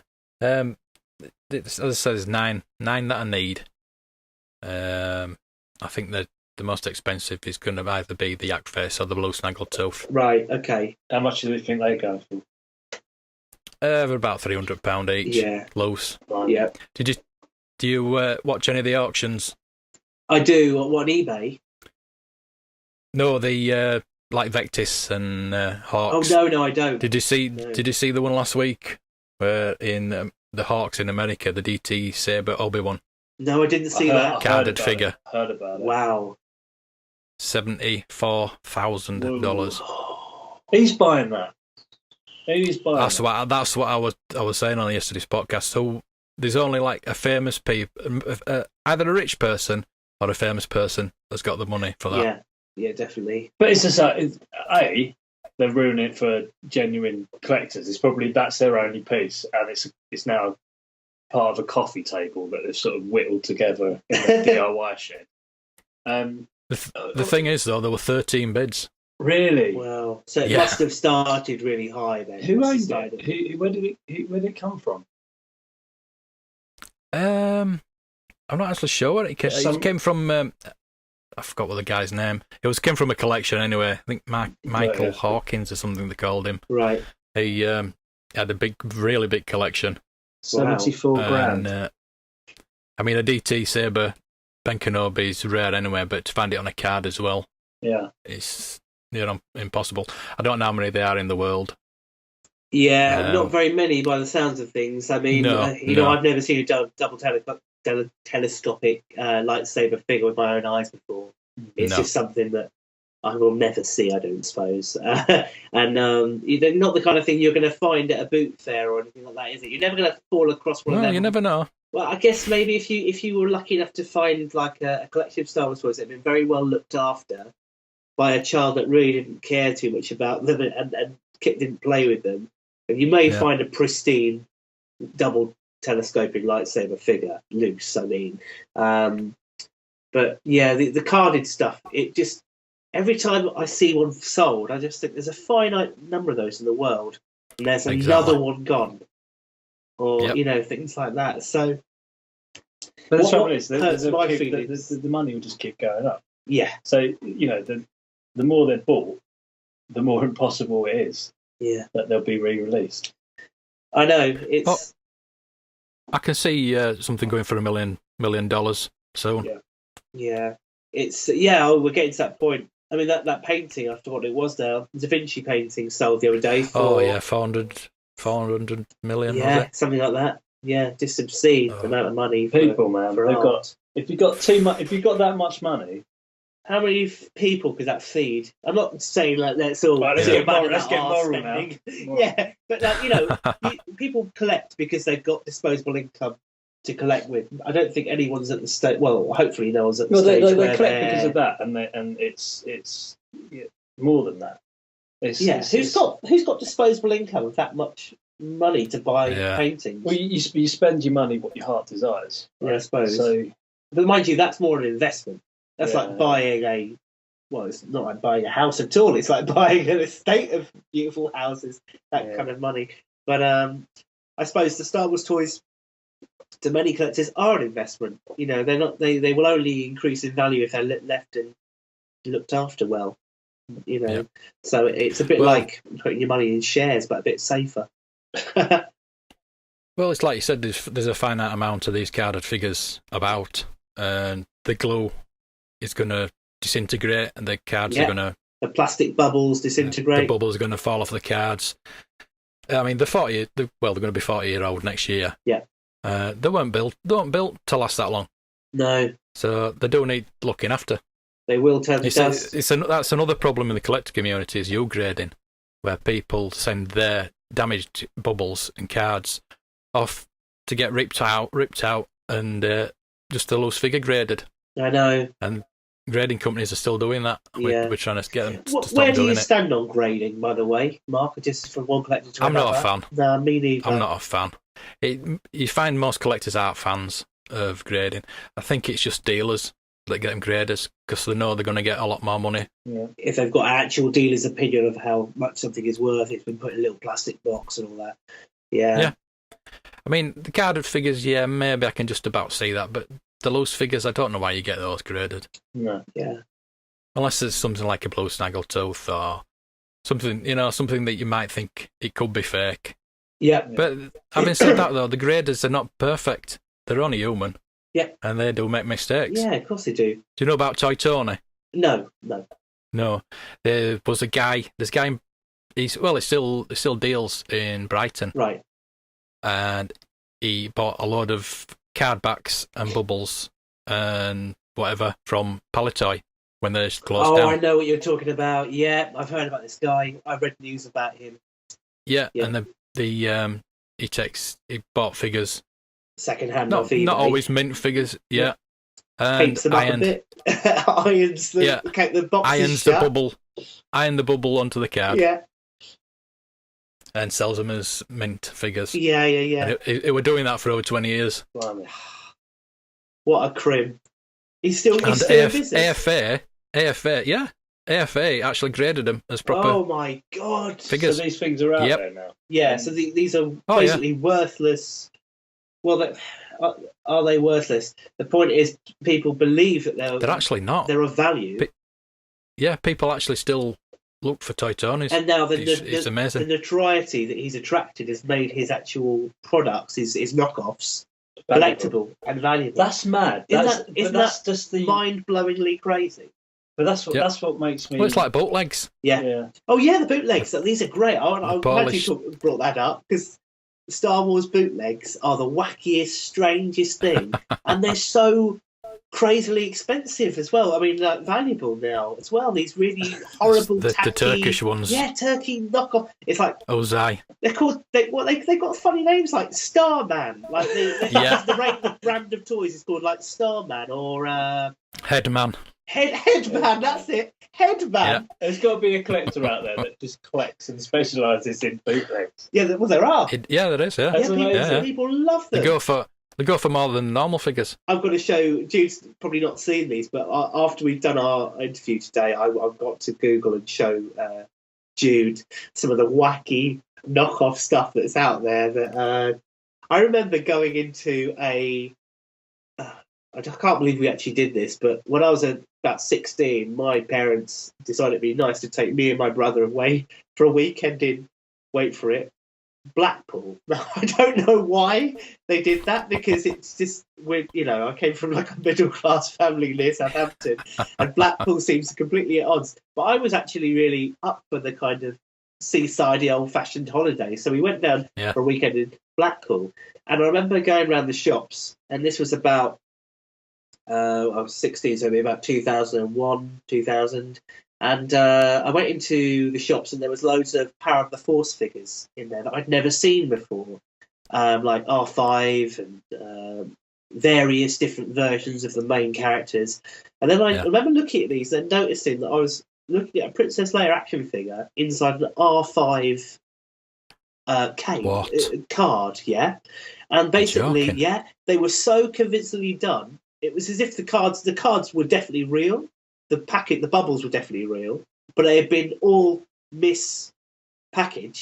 And I remember they were only like £1 each. And I remember thinking, like, the cheeky buggers selling this knockoff rubbish and putting it all back. And now realising that I'd missed out. Miscards. There were miscards. They were obviously going cheap because they were miscards, and they'd been sold to these pound shops and tacky tourist shops. But I don't know if any of your listeners, this was in 2000, but if any of your listeners are in that kind of area, definitely try the toy shops and the souvenir shops around the coast of Blackpool, because who knows, there may still be some stock there. But I just remember that, and I kicked myself down thinking how much those kinds of things would be worth. Well, funnily enough, I went to Blackpool in last December. Yeah. I was actually going to see Vic and Bob. Oh, lovely. But, wow. What a place to see him as well. Yeah. Super. And they have, within the space about 100 yards, 4 collector shops. Really? Wow. Yeah. Okay, they must be in the know. It was one of them was actually shut, unfortunately. Yeah. The actual one I was going to go to, the Respawn Toys, was actually shut. Is it shut down or closed that day? No, they're doing a toy fair or something that weekend. Yeah. But there's Brooks Collectibles just down the road. Look at that. And there's a couple of other ones. Yeah, amazing. It's cool. There's like some amazing things. Some towns we haven't even got one. Where I live, there's one antique shop, and they do have a very small selection of beaters, Yeah. But and there you go. In Blackpool, there's 4 shops, all selling the sort of same things, and yet they're all still going strong. So weird, isn't it? Yeah, I actually picked up about 4 carded Princess Leia's from the Power of the Force 2 line. Oh, lovely. For £2 each. Wow. That's amazing. Wow.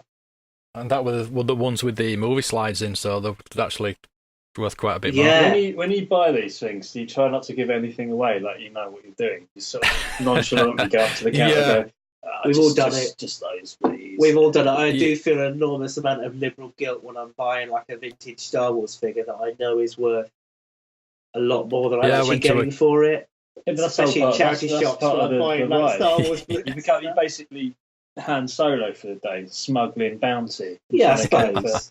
I do feel, especially if it's a charity shop, I do feel a bit guilty because I'm like, this is worth a lot more than I'm paying for it, and it's for charity. Maybe I should. Well, you're not going to go up to this. This figure's worth 20k, but it's £2. That conversation's never happened. Yeah, that's true. But I guess if they are, I've seen concept figures. I use the word figure very loosely, playing around the internet. And I just thought, someone's mocked it up in Photoshop. But when we went to Comic-Con, John, I actually saw some of these things, right? Yeah. So they were a burnt Aunt Beru and Uncle Owen. Yeah. Right, as in burnt skeletons. Yeah, fan-made things. Yeah. And then... customs, yeah. It was going for like 400 quid. What? Yeah, it's ridiculous. And then there was another one of, bits of foam. Like brown foam. Oh, yeah. And it's just like exploded at Alderaan. Yeah. And that was even that was going for like 50 quid. And I think it's because it was just sort of like these internet pop culture concepts have come to life. Yeah. And there's like just one, and someone's actually bothered to handcraft this stuff that people buy in it. It's nuts. It's just nuts. It is nuts. Have you ever had any really nasty experiences, Mark, with collecting? I mean, the thing that used to break my heart when I was on Echo Base was seeing somebody pay for a lovely mint on card, like pay a couple of £100 for it, and it arrives in the post in like a jiffy bag. Bubbles smashed to bits, card is bent and dog-eared, and you just think, what moron sent that? Excuse me for coughing. What moron just put that in a jiffy bag? I mean, they must have known what it was worth. No idea. And I often wonder if it was a scam, like maybe they took a photo of a mint one, but they actually sent a beta or something like that. Yeah. So, have you ever had any horrifying experiences like that? Not really. I've sent a card and figured out when it's arrived damaged. Oh. Obviously, I try and pack them as much as I can, but it was the Tri-Logo. The Tri-Logo bubbles are terrible. Yeah. And they always make crack. I mean, it was an Ewok, and he must have rattled against the side of the they were bubble so loosely packed. It. The figures were so small that they just bash around in that bubble so much. Yeah. And there's no. I mean, these days, obviously, figures come in like a kind of tray where they're all like secured tightly. What a tragedy! I mean, that must have been devastating. No quality for you. control back then. Yeah, yeah. Recently, I bought a Princess Leia blaster that is so good. Yeah. That nobody knew that it was a repro. Oh, really? Wow. Yeah. Wow. I paid £20 for it, which wasn't How so did bad. How did you actually assess it was a repo? Well, the thing is, it became a really big story on Echo Base and Imperial Gunnery. You know about Imperial Gunnery? Yeah, I do. Yeah. They actually took a few of these in because this seller sold 7 of them, and he had the backstory that his mum's friend used to work at Palatoy, and she got a big box of stuff off the floor. Right. And it was a load of baloney. Oh, yeah. I mean, the gun actually does look legit. Yeah. It floats, everything like that. It's perfect, but I think it's just a bit too thick on the barrel side. Right. Okay. But it's being checked, and it is a fake. It is a repro, unfortunately. I am very sorry to hear that, mate. Yeah. Do you mind me asking how much you paid for it, or would you? I rather paid not say? £20. Oh, okay. I guess it's not as devastating as I was expecting, but I guess it's £20 that you could have had spent. You basically funded. You funded a fake. That's the annoying thing, isn't it? Yeah. They usually go for about £60. These blasters. I mean, they're tiny. I guess it was a gamble. Yeah. Well, I got a story out of it for 20 quid. Yeah, true. Perfect. Material. Yeah. It's like these toothbrushes you can buy online that have been used by celebrities after a gig or something. They're going for thousands. Bloody hell. You know, Britney Spears. Have some Britney Spears toothbrush for 50 grand. No thanks. But you can't prove that. You can't prove it. It's just like I'm just a bouncer, and this is a toothbrush. All right, here's 50k. It's madness. It's absolute madness. So, mate, I mean, I'll be honest. I'm not the biggest collector in the world, but John obviously is. So, I'm not the biggest in the world. Well, no, you're the biggest in the world, Mark. John's like second, and I'm trailing behind in minus third. But yeah, mate. I mean, Where'd you buy them? Where'd you buy your figures? Oh, it's basically looking around my whatever shops I can get my hands on, or wherever I can get to. But like I said, the majority of mine have come from a mixture of eBay and Echo Base, really. Because, like I say, The Force Awakens came out as it was coming out, and in the build up to it, I started getting really nostalgic. I started thinking, I'd actually just gone through a divorce as well, and I was feeling like I've been there. I kind of wanted to capture something that made me genuinely really happy and fuzzy. And I thought the only thing that's actually going to fill that hole is heroin. No, I'm just joking. The only thing that's going to fill that hole is getting hold of doing what I always wanted to do when I was a child: collect every single figure as best I can. And now we've got eBay and things like that. It's so I started doing that, and I quickly realised that I couldn't really trust eBay too much because there are so many fakes out there. So then I discovered Echo Base, and I can't remember how I got into that, but I discovered Echo Base, and I was like, my God, thankfully, there's a community now where I can really trust what I'm buying. And if it turns out to be fake, there's a whole community there to help me and to, shoulder the help, just be like a support group, I suppose, or someone to moan really to, or complain to. So it feels like really moderated, and it's a great community. I think I used to annoy the mods a lot because I was quite a noob, and then some of them can be a bit. I'm sorry if they're listening, but some of them can be a little bit touchy and a little bit grumpy. So yeah. I'm not saying a word. I'm not saying a word. I got into trouble. It's a great community, but yes, it's very easy to get in trouble because I did a podcast about them once, and I got into a bit of trouble with them. Oh dear! I'm not saying a word. No, that's fine. There are lots and lots of rules to read and to make sure that everybody's aware of before you definitely post anything or reply or comment. And you do get a bit of a telling off now and again if you miss a very innocent rule or just you're making a small mistake, but the plus side of that is it's very regulated, it's controlled, and you can really buy things with a sense of safety.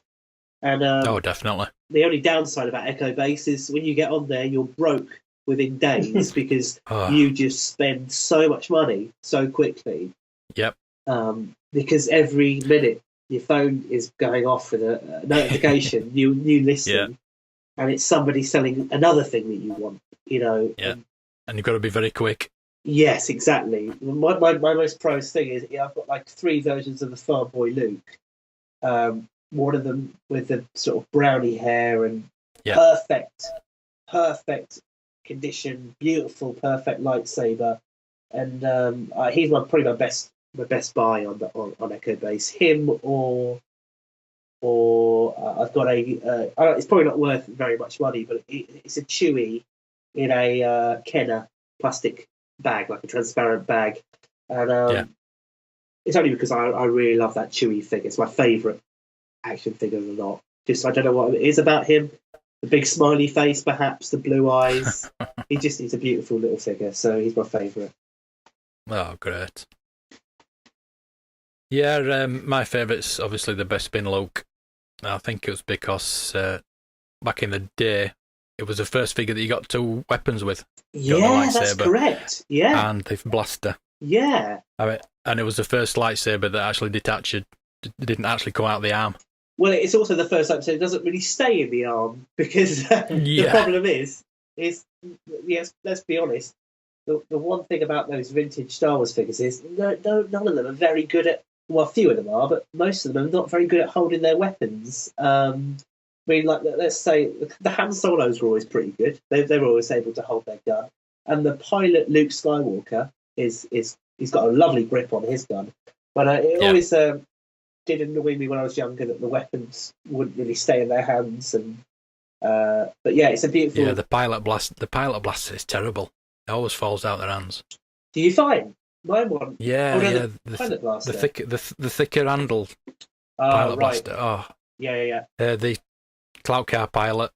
His guns uses. TIE Fighter pilot. Yeah. the kids can't hold on to him. No. Yeah, we're sorry. As I'm talking to you, I'm just gazing over what's there, looking at them all. Yeah. Yeah, mine are in a box at the moment, unfortunately. You don't have them displayed? Not at the moment, no. I'm trying to get this basement sorted and redecorated, and the cabinet's empty. Best place for them, then. Yeah. I've got my life-size Darth Vader here, looking at me. Life-size Darth, what? Like a costume? Yeah, it's on a mannequin. I made it myself. Oh wow! Got the full costume. Have you got an Instagram account or anything like that? No, just on Facebook. Well, on Twitter as well. Yeah, right. I'll get involved in that because I'd love to see a picture of that. Yeah, I'll send you one over that was actually in the shop because I've got a Santa cape for him as well. Mate, you would blow up on Instagram because these things are so visual, and you could just like do amazing Instagram stories. Yeah, and just people would you get thousands. You would get thousands. Yeah, I'd really recommend that. I'd back Jude up on that. Getting on Instagram and showing off bits of collections and stuff on there. Yeah, you can build up a huge following very quickly because people just love. They just love to see that kind of stuff. They really pour over it. But honestly, I mean, we follow various people, but yet to find genuine sort of collectors that tell a good story about the pieces the they have, the pieces. Yeah. Especially a life-size Vader mannequin that you've made. It's just that'd be amazing. I just think get on there, man, and just tell your stories because you pick so many followers up, and then you can plug the show. You can plug the show then.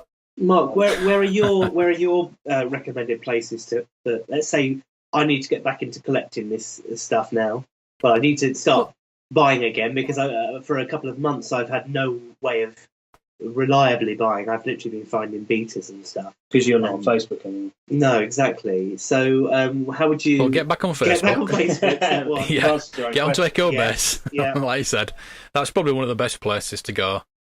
There is eBay, but as you say, it's quite dodgy most of the time. There are some good. I mean, you've got to try and get 100% feedback. Well, There's some eBay's good where dealers out there. eBay's where I get my Star Wars cards from, pretty much. And also, there's a couple of companies in America who I order off. But when it comes to cards and stuff like that, it's absolutely fine. But action figures, I just really don't trust it anymore. Yeah, been burned too many times. Vectis auctions. Yeah. Sometimes you can get some real deals in there. Yeah. They have job lots of figures. Right. Then people overlook them. And there was auction a couple of weeks back, and they was selling carded figures, loose figures, and they went for the pennies because they didn't advertise it as a Star Wars sale. It was just a film and TV related sale. Right. Okay. But 90% of it was Star Wars. There were some of the figures were beta figures and beta cards, but I think a Gonk Droid carded went for £40. Wow. And it just got overlooked. I mean, I missed it myself. I did a piece about it the day after, and I wish I'd have seen it because there was an Imperial Dignitary for £15. Bloody hell! Wow.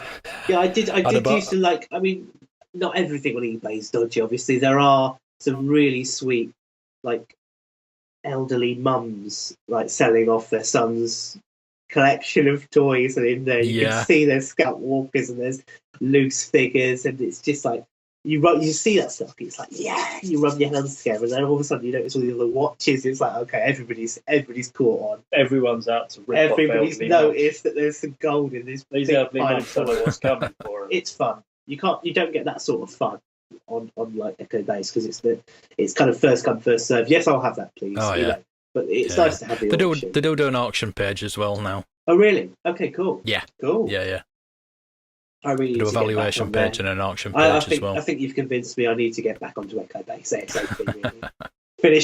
I will finish what I've started. So how do you display your collection? I know you said you've got a cabinet. Yeah, it's just at the moment it's because I've got a cabinet in my living room, and it's a sort of tall glass display case, double door display case with about 8 shelves. About 3 or 4 of those shelves are dedicated to Star Wars vintage figures. Then at the bottom, I've got loads of stacked up Black Series stuff.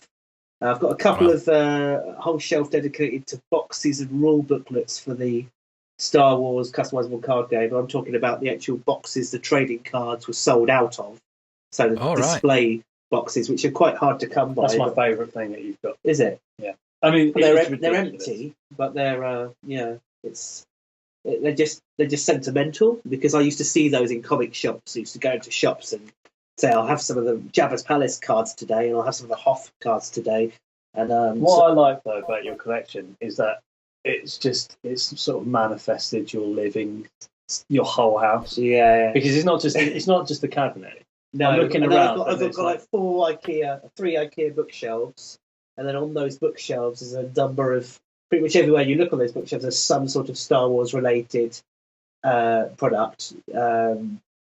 There's also a Darth Vader helmet on top of the cabinet, and next to him there's a that's the New Hope, the SFX Darth Vader helmet from Forbidden Planet, which is now it's sold out now, so I was very lucky to get hold of that. Yeah. Just low bot over there. I've got a boxed Return of the Jedi Millennium Falcon next to him, and that's in. It's complete and it's in fairly good condition. The only thing that's missing is the actual black bead on the and the piece of string. You know, the Luke's lightsaber training probe, whatever you call that, remote. Yeah, you did an unboxing of that actually. You've got a video of you. I did. That was a joy to watch. Joy to watch. Sadly, I unboxed it. And it was again that was a Echo based purchase, a very nice one too. I like you go to the loo here, and you've got a Star Wars. Some sort of Star Wars. Yeah, the Star Wars posters that are signed around the house. Star Wars duvet cover. All that sort of stuff. I've seen some pictures over. Star Wars pants. I am actually wearing Star Wars underwear. I'm not even joking. So I've just checked. I've just pulled down my jeans. They're your tights, aren't they? I'm wearing some Force Awakens Star Wars boxes. Sorry. When we were working together and we sit next to each, he walks into work, slams the double doors open, boldly strides up to me and just rips his jeans off straight down to the ankle. Right underneath, he's got ladies' tights on. Not ladies' tights, they're leggings. They're ladies' leggings, right? R2 down one side, C-3PO down the other. So that's as far as his collection goes, mate. It's like he wears the collection. Yeah, I do. I like a Star Wars T-shirt. I like them to be quite subtle. There's you see these at collectors' fairs and whatever, but you can get one with a targeting computer on. It's just black targeting computer. It's a great iconic design, and I love subtle things like that. And also Rag and Bone clothing are releasing a Star Wars clothing range. Very expensive, but worth looking at the collection because it's basically like clothing that's been inspired by the original trilogy outfits. Wow. So mate, that's a collection and a half. I mean, they're going to be limited editions. They're all very designer. A typical T-shirt's going to be about £90 at least. And then like but if you Luke Skywalker Bespin jacket, man, that's going to be. It's going to be. They are. It's basically inspired by Luke Skywalker's Bespin jacket. You can also get matching trousers for it, and they're about Rag and Bone, man. Not Rag and Bone, man. Rag and Bone. Rag and Bone. No, it's not the musician, not the road musician. Yeah, Rag, ampersand, and Bone. Star Wars. They've got a whole Star Wars page. Check them out if you guys are listening. Yeah, will do. Yeah. But mate, if you literally could walk around dressed as Luke Skywalker on hot. It's as close as you can get to a fashion that isn't costume. It's basically inspired. They've even got like a plain white T-shirt, and on the back you've basically got the back of what the stormtroopers have. So you've got a circle and then two of oblongs, and then that is a subtle design. But that just looks like some symbols. But then to anyone else, as someone who knows, that is actually a stormtrooper reference. So it's like there's little subtle things like that, and they've done a really nice job of creating a Star Wars inspired. It's the polar opposite of someone going around with a T-shirt saying, "I love Star Wars." Star Wars. Exactly. Everywhere. It's really well done. Really well done. You have to know Star Wars to get it, and I mean, blindly. And most people do. Yeah, exactly. Yeah, it's a big part of everybody's lives. So, what's your most treasured item? What's your most treasured item, Jude? I think I already said mine.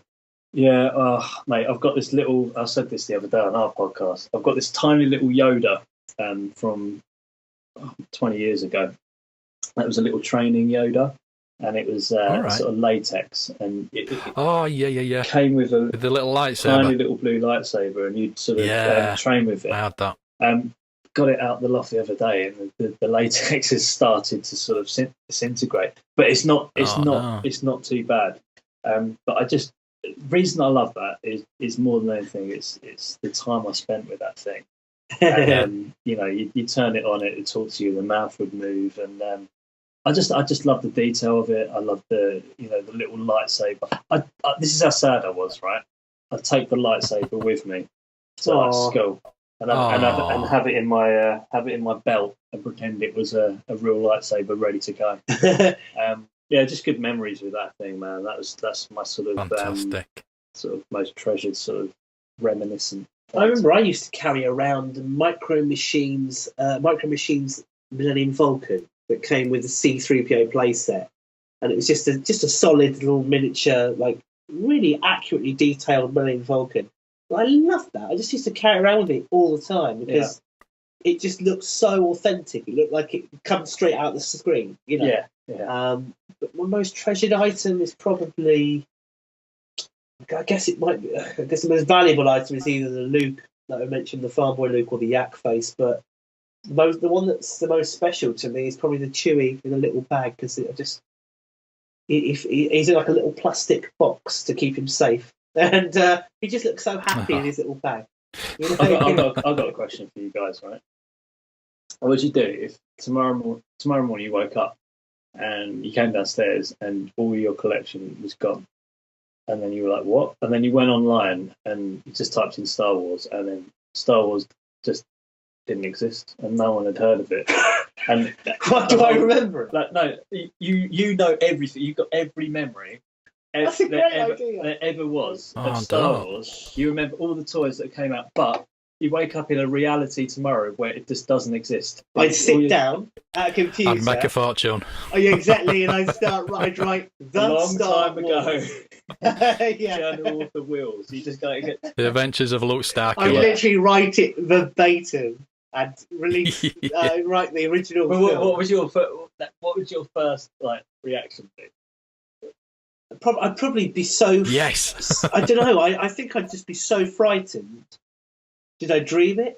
Is it real? Am I mental? Yeah. Did I just imagine it? Or like the other day, I had not a nightmare. I woke up the other day believing I'd watched The Last Jedi. Okay, so I had a dream that I'd seen the film, and I remember that I can't remember all the specifics now, but I remember that there was a massive twist in the plot, and that the trailer we've seen had no bearing at all on the actual flow of the film and where characters are and what happens. So it was a complete surprise. I remember waking up with this excitement. I've got to tell Jude that I've seen this. I've had this vision. I know what's going to happen in the film. I know what they're going to do. It's going to be really cool. And then I was straight onto a work-related phone call.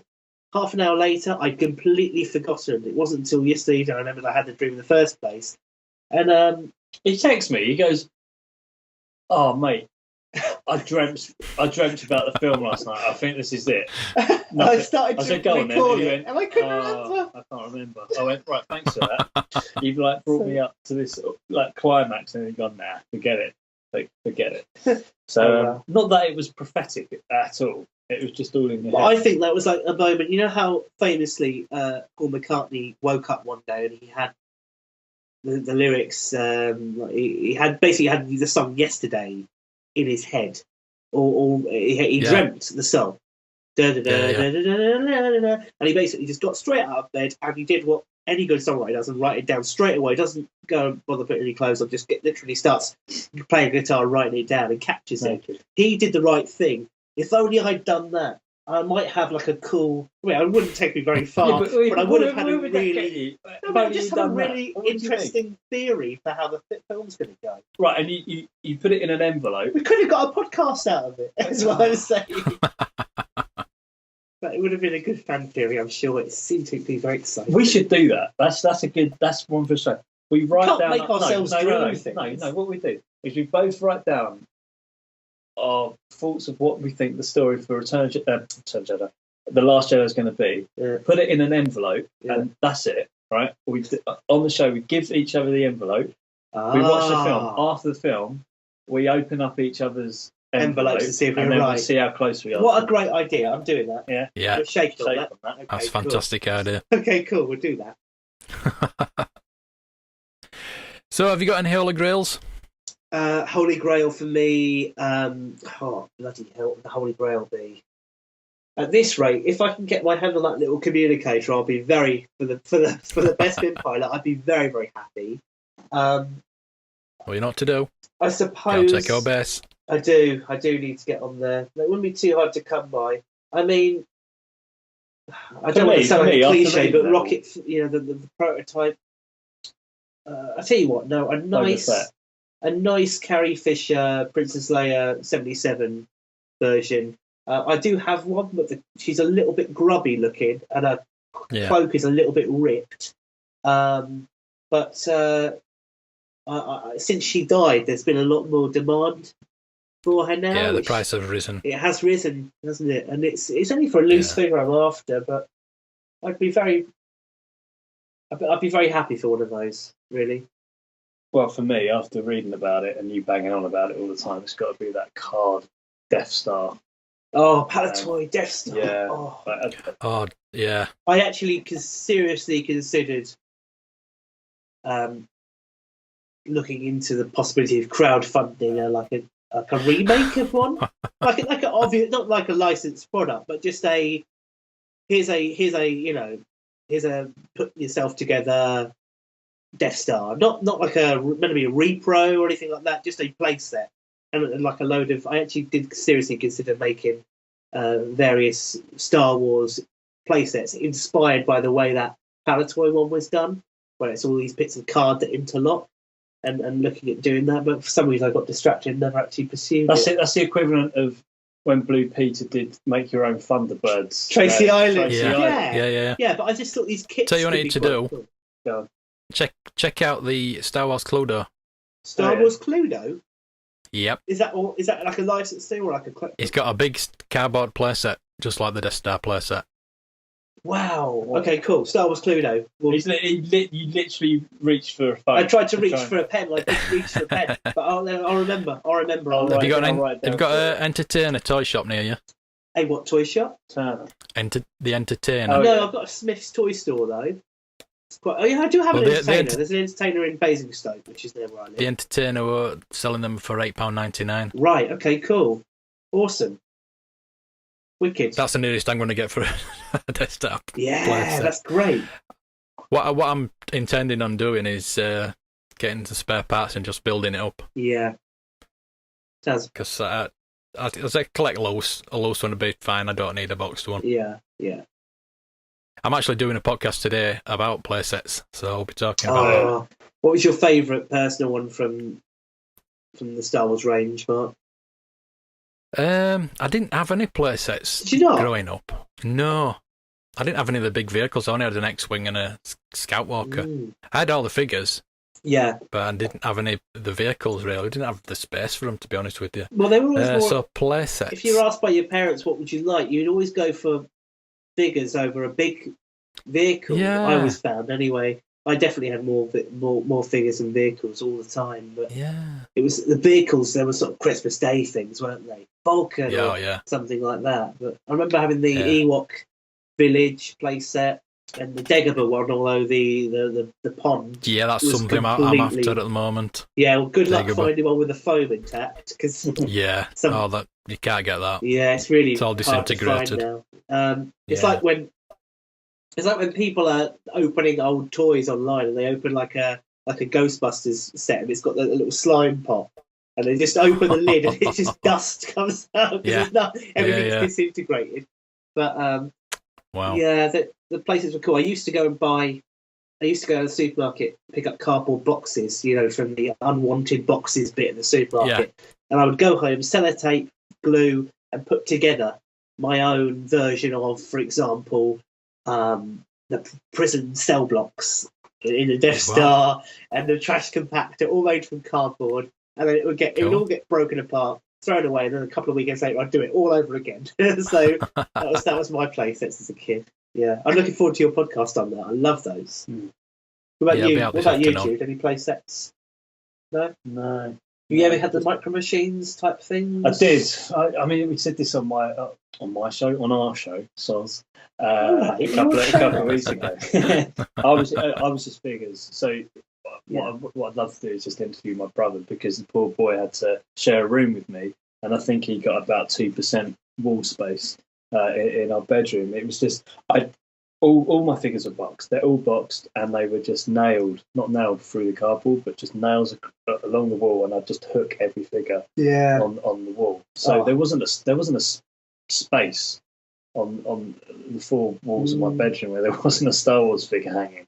So that's where all my money went: figures, not play sets. And I've even got some China dolls of like, Queen Amidala and all of those sort of things. So but no play sets for me, I'm afraid. Yeah. Looking back, probably all the rage. If I'm honest. But, I had no one to play with, just myself. My brother wasn't into it. So it was just me staring at my wall. I had a brother. Well, I do have a brother, but yeah, my brother was all into Star Wars as well.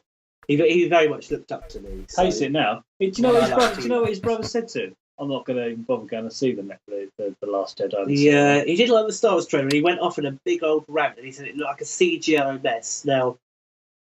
Now, he's the kind of guy though that loves to go and see the new Marvel films the day they come out. It's like, well, those are CGI. That's all CGI. It's like you have a look at the new trailer for Thor Ragnarok, and it's just a CGI. Well, it's done to a very high standard. He'd be happy with KPA Mache, probably. Yeah, maybe. Budget of £10 again.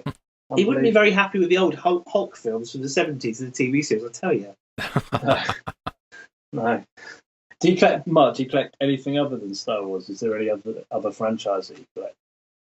Oh, now you're asking. I do collect a few Funkos. Oh, really? Into Funkos, are you? I never understood the thing about Funkos. Do you... Massive head. Well, no, I do understand the gimmick. Meek-on heads. Yeah, I do understand the gimmick, but they're really... Sometimes I think they're being really cheeky because they released two figures that are almost identical, and it's basically... Like, for example, they've released one of the twin girls from The Shining, and these two figures are identical when they're in the same box. And it's like, you just put the same figure in the bloody box twice. It's just... They do make me... I know what they're doing. I do kind of think... That's marketing. That is, it's cleverly marketed. Can't beat that. And they're incredibly collectible. People love them. I remember seeing somebody... Oh, it was... oh, God, please help me remember her name. Veronica Cartwright, who plays...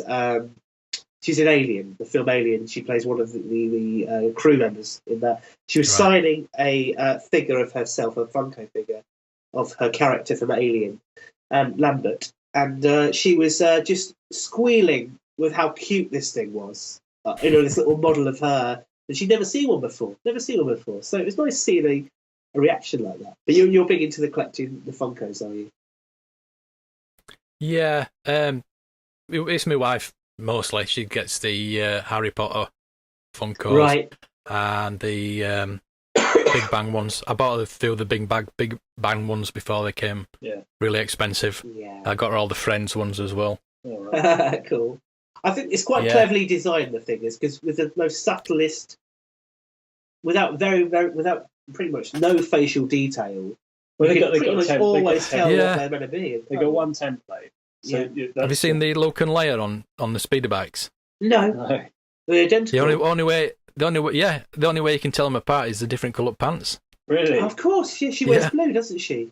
Yeah. That's interesting. Yeah. Amazing. They just roll these things out, and then it's just like, okay. No, right, that's another 20 quid. If we change the colour of the trousers, it could be Leia. Brilliant. Yeah, I collect Lego. Or did. Oh, lovely. I've stopped collecting Lego now. It's getting too expensive. Oh, God, it's so expensive now. But, I mean, and there's so much of it available. And, it's got... I mean, I did went and bought so much Star Wars Lego, which I subsequently sold, because it was great fun to build it, and it was really exciting to have all this Lego for the new Star Wars film that was Force Awakens.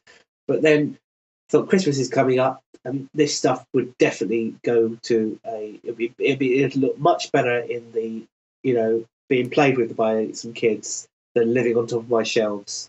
So I decided to box it all up again. Yeah. And got rid of it on eBay, sold it to someone nearby. I know a guy in Manchester, that's all he collects is Lego. Wow. But he got to the point where it's pretty impressive. I'd never do it in my house, but he'd take out some of his wall, like a couple of bricks. He'd strip back the plaster, take a couple of bricks out, and then rebuild where the bricks were just out of like Lego, and then replaster just around the edges. So it looked like parts of his house were just made out of Lego. So it just gave the illusion that behind the plaster and the wallpaper. It was pretty sweet, and he's only done it here and there. Yeah, but subtle. It's it's a subtle design detail, but that's how much he loves Lego that he's willing to put it into his property. I would love to work for them, not as a perm, but just doing it freelance. I'm a freelancer, I'd love to be able to work with them at some point, because it seems like my childhood there could be summed up in one word: Lego. Yeah. Saturday mornings knelt on my brother's floor, digging in a chest of Lego, like pulling it all back to get to the corners, to get to those little tiny pieces I was looking for, specific ones. And then getting up after like 3 hours of building and not being able to walk with my legs were all seized up. Those were very happy days. Yeah. Very happy days. Now I just walk on it in bare feet and curse it, to be honest. That's my relationship with Lego. It's just painful feet. Yeah. So, where can people find you? Where can you find you on the podcast? Oh, well, there's a couple of ways you can listen now. If you're on iTunes, or you're an Apple iPhone customer or Mac user or whatever, you can go to iTunes and find us on there. Just look for Blah Wars. If you use Spotify, we're also available on Spotify. All our episodes go up there reasonably quickly every week. So just look for Blah Wars on there. And then if you're traditional and you want to just listen to your browser at work or on the move on your phone, you can go to blahwars.com. And that's our Podbean page, where you'll be able to just listen to every episode and play it right there in the browser. We're also on Facebook. We're also on Twitter. We're also on Instagram. Instagram's our main social media. Well, yeah, and it's because it's just so quick, and it's just visual, and it's just fun, and we have fun on there, and there's a bit of banter, and we try and interact with all our listeners. We've got a few sort of regular listeners that always get in touch. So we're not standoffish at all. We really welcome people getting in touch. Yeah, the channel and the conversation's always there to be had. So if you've enjoyed listening to us waffle on, then please give Blah Wars a try. Yeah, we've done some. Most people start off with film commentaries, I believe. They're the biggest shows we do, film commentaries. We've literally just sat through 4 of the films, so we're doing 2 more today. We're doing the remaining 2 prequels today. So those will be released in subsequent weeks. And then, like I say, on the 14th of December, we're doing our Star Wars The Last Jedi special. Yeah, and that will be. We're seeing it mid-morning in London. We're going to go somewhere straight afterwards and record our show and put it out straight away. And the 15 minutes of that will be spoiler-free reaction, and the remaining hour or so will just be us going mental. Well, going mental at each other, and hopefully it will be positive mental. It won't be negative. We could be coming out there. Well, if it's crap, I don't care about spoilers. It's just going to be a rant. It's going to be rant wars. So, if you guys like the sound of us, please do check us out. We'd love that. And Mark, we're going to get you on our show at some point as well. Yeah, we'll have to brilliant. Get you involved, and have a good old chinwag. Yeah, what our turf. Look forward to it. For show. Oh yeah. Right, finally, I've got a question. Last question for each of you. Go on. Which vintage figure would you be? Which vintage figure would I be? That's a good question. Going straight in there with Boba Fett. Thank you very much. He was always the coolest action figure to have, because you could send off for him. Even though he just had his little gun. But I mean, the detail on that figure was so cool. He had all the all these little pockets and things all over his outfit, and little bits of armor, and the really cool visor, and the jetpack. And as a figure, as an aesthetic piece of design, I love him. My favourite scene in any Star Wars film is the scene where all of the bounty hunters assemble on the Star Destroyer to meet Darth Vader. Yeah. And that 1 minute or 30 seconds is really special. There's got to be a standalone film in that song. Yeah. You get to find out what day it's like Pulp Fiction. You get to see all of their individual days trying to find out something. Yeah, and how they disintegrate. What vintage notes. figure would you be? Well, I had a quick think about it, and I looked over your shoulder, and the reason I'm saying this is because I actually look like him. I know he's going to It's say. Lobot. I've got a slap head. Have a listen to this. All right, that's pure He's got slap. headphones on, And so I've he got looks headphones, exactly so like I look Lobot. exactly like Lobot. I'll take my glasses off, and I am Lobot. Yeah. So for that reason, And he's got massive kind of Edwardian style sleeves as well. No, not really. yeah. It's the most out of place character aesthetically in the Star Wars universe. He does look really wacky. That weird little sort of robot computer thing he's got hanging out the back of his head does look like it belongs in Star Trek for me. Yeah. But basically, because I look like him, I think I would be Lobot. When he comes around my house, I do have some beaters that are just laying around on different shelves. And I've got like Reuse and Lobot on one shelf. And what generally happens is I might leave the room to get a cup of tea. And I'll come back and he'll be smirking. And I notice that he's arranged my figures in like filthy positions. Yeah. And sometimes I don't notice for days that he's changed things. I like to. Oddly enough, my girlfriend does the same thing. Yeah, she well, likes there to you mess go. around with the figures in I display like to case. just When I'm not looking. get the Kama Sutra and marry that up. What an with your idea for a figures. book! Star Wars The Star Kama Wars Sutra. action figure Kama Sutra.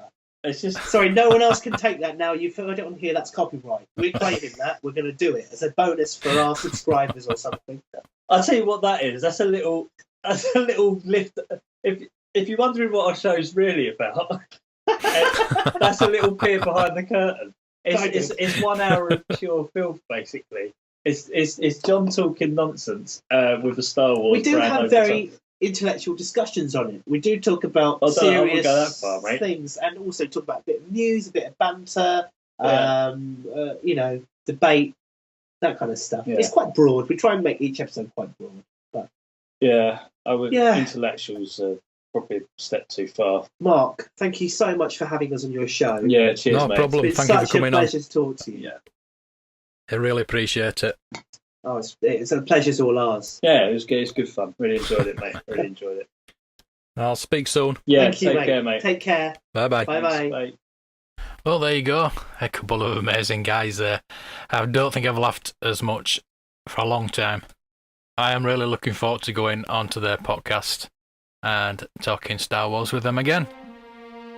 If you'd like to support what we do here at Talk Star Wars, then head to patreon.com/Talk Star Wars and become a patron. Your support will help us as we expand our programming to include further shows, and in return, you'll get access to an exclusive VIP Facebook group, a monthly prize draw, weekly Facebook Live sessions, priority release podcasts, an exclusive daily podcast, and a whole lot more. Head to patreon.com/Talk Star Wars today and become a TSW patron. Thank you for listening this month. And next month, we're going to have a special edition of the podcast. We're going to have Mike Quinn, who played Nine Numb. And hopefully, he'll give us a few secrets on The Last Jedi. And I will get to ask him the question I've always wanted to ask an actor of Star Wars, is what it's like having a figure made of your character. Look out for that one just after The Last Jedi. It hits the cinemas. And me, Rob and Jeremy will talk about that then. If you'd like to get in touch with this podcast, we have a Facebook page. That is the Talk Star Wars ToyBox. Just search for that on Facebook. I am Mark, TSW ToyBox Daily on Facebook, and at TSW ToyBox Daily on Twitter. If you want to get hold of Rob, he's Rob Wade Vision on Twitter. And you also find him at Emotionally14. And you can also find Jeremy at Rowling Jeremy on Twitter. If you've any questions for us over on the Talk Star Wars Toy Box, you can email us at talkstarwarsinfo@gmail.com with Toy Box in the subject heading. I hope you've really enjoyed this episode this month, and will give us a 5-star review on iTunes. So until next month, collect responsibly, and may the toys be with you.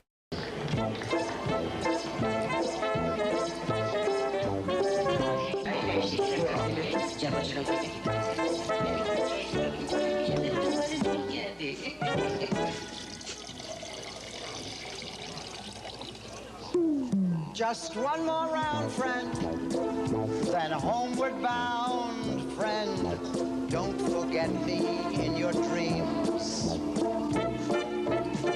Just one more song, friend, and then so long, friend. The nights get shorter, it seems.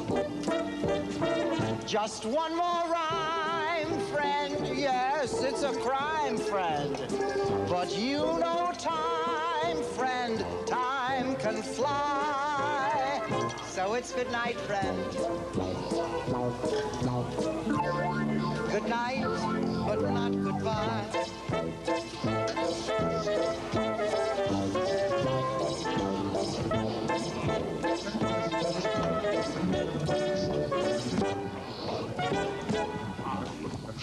Just one more drop, friend, before we stop, friend.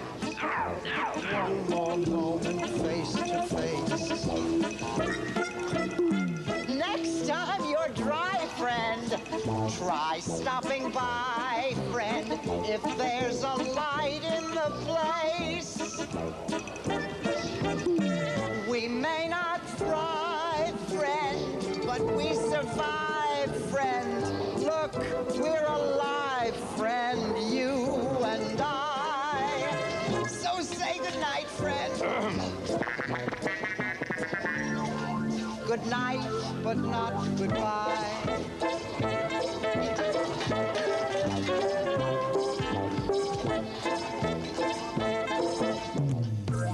Just one more dance, friend. Just one more chance, friend. One more chorus, one more tune. It's not the end, friend. If you're a friend, friend, then you'll come back to me soon. But it's too late, pal, to celebrate, pal. You'll have to wait, pal. Don't you cry. Now it's good night, friend. Good night, friend. Good night, friend.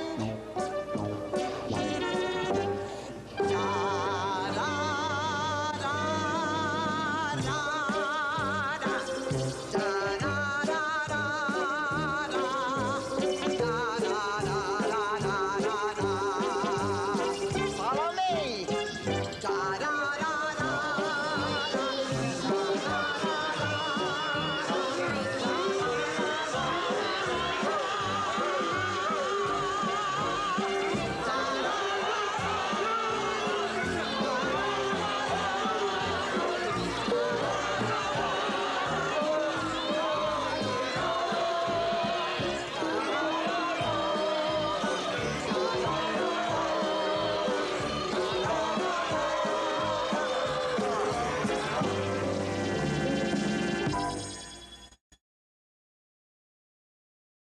You're such a dear friend.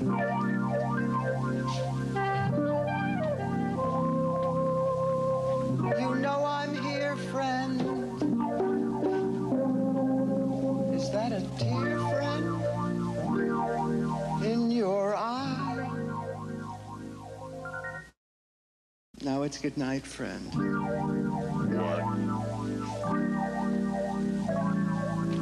Good night, friend.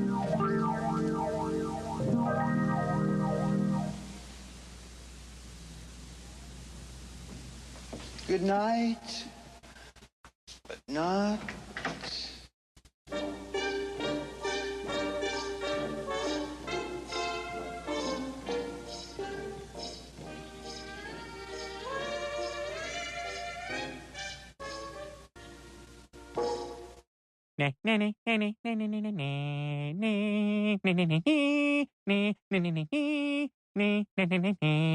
It's a wrap. It's a wrap.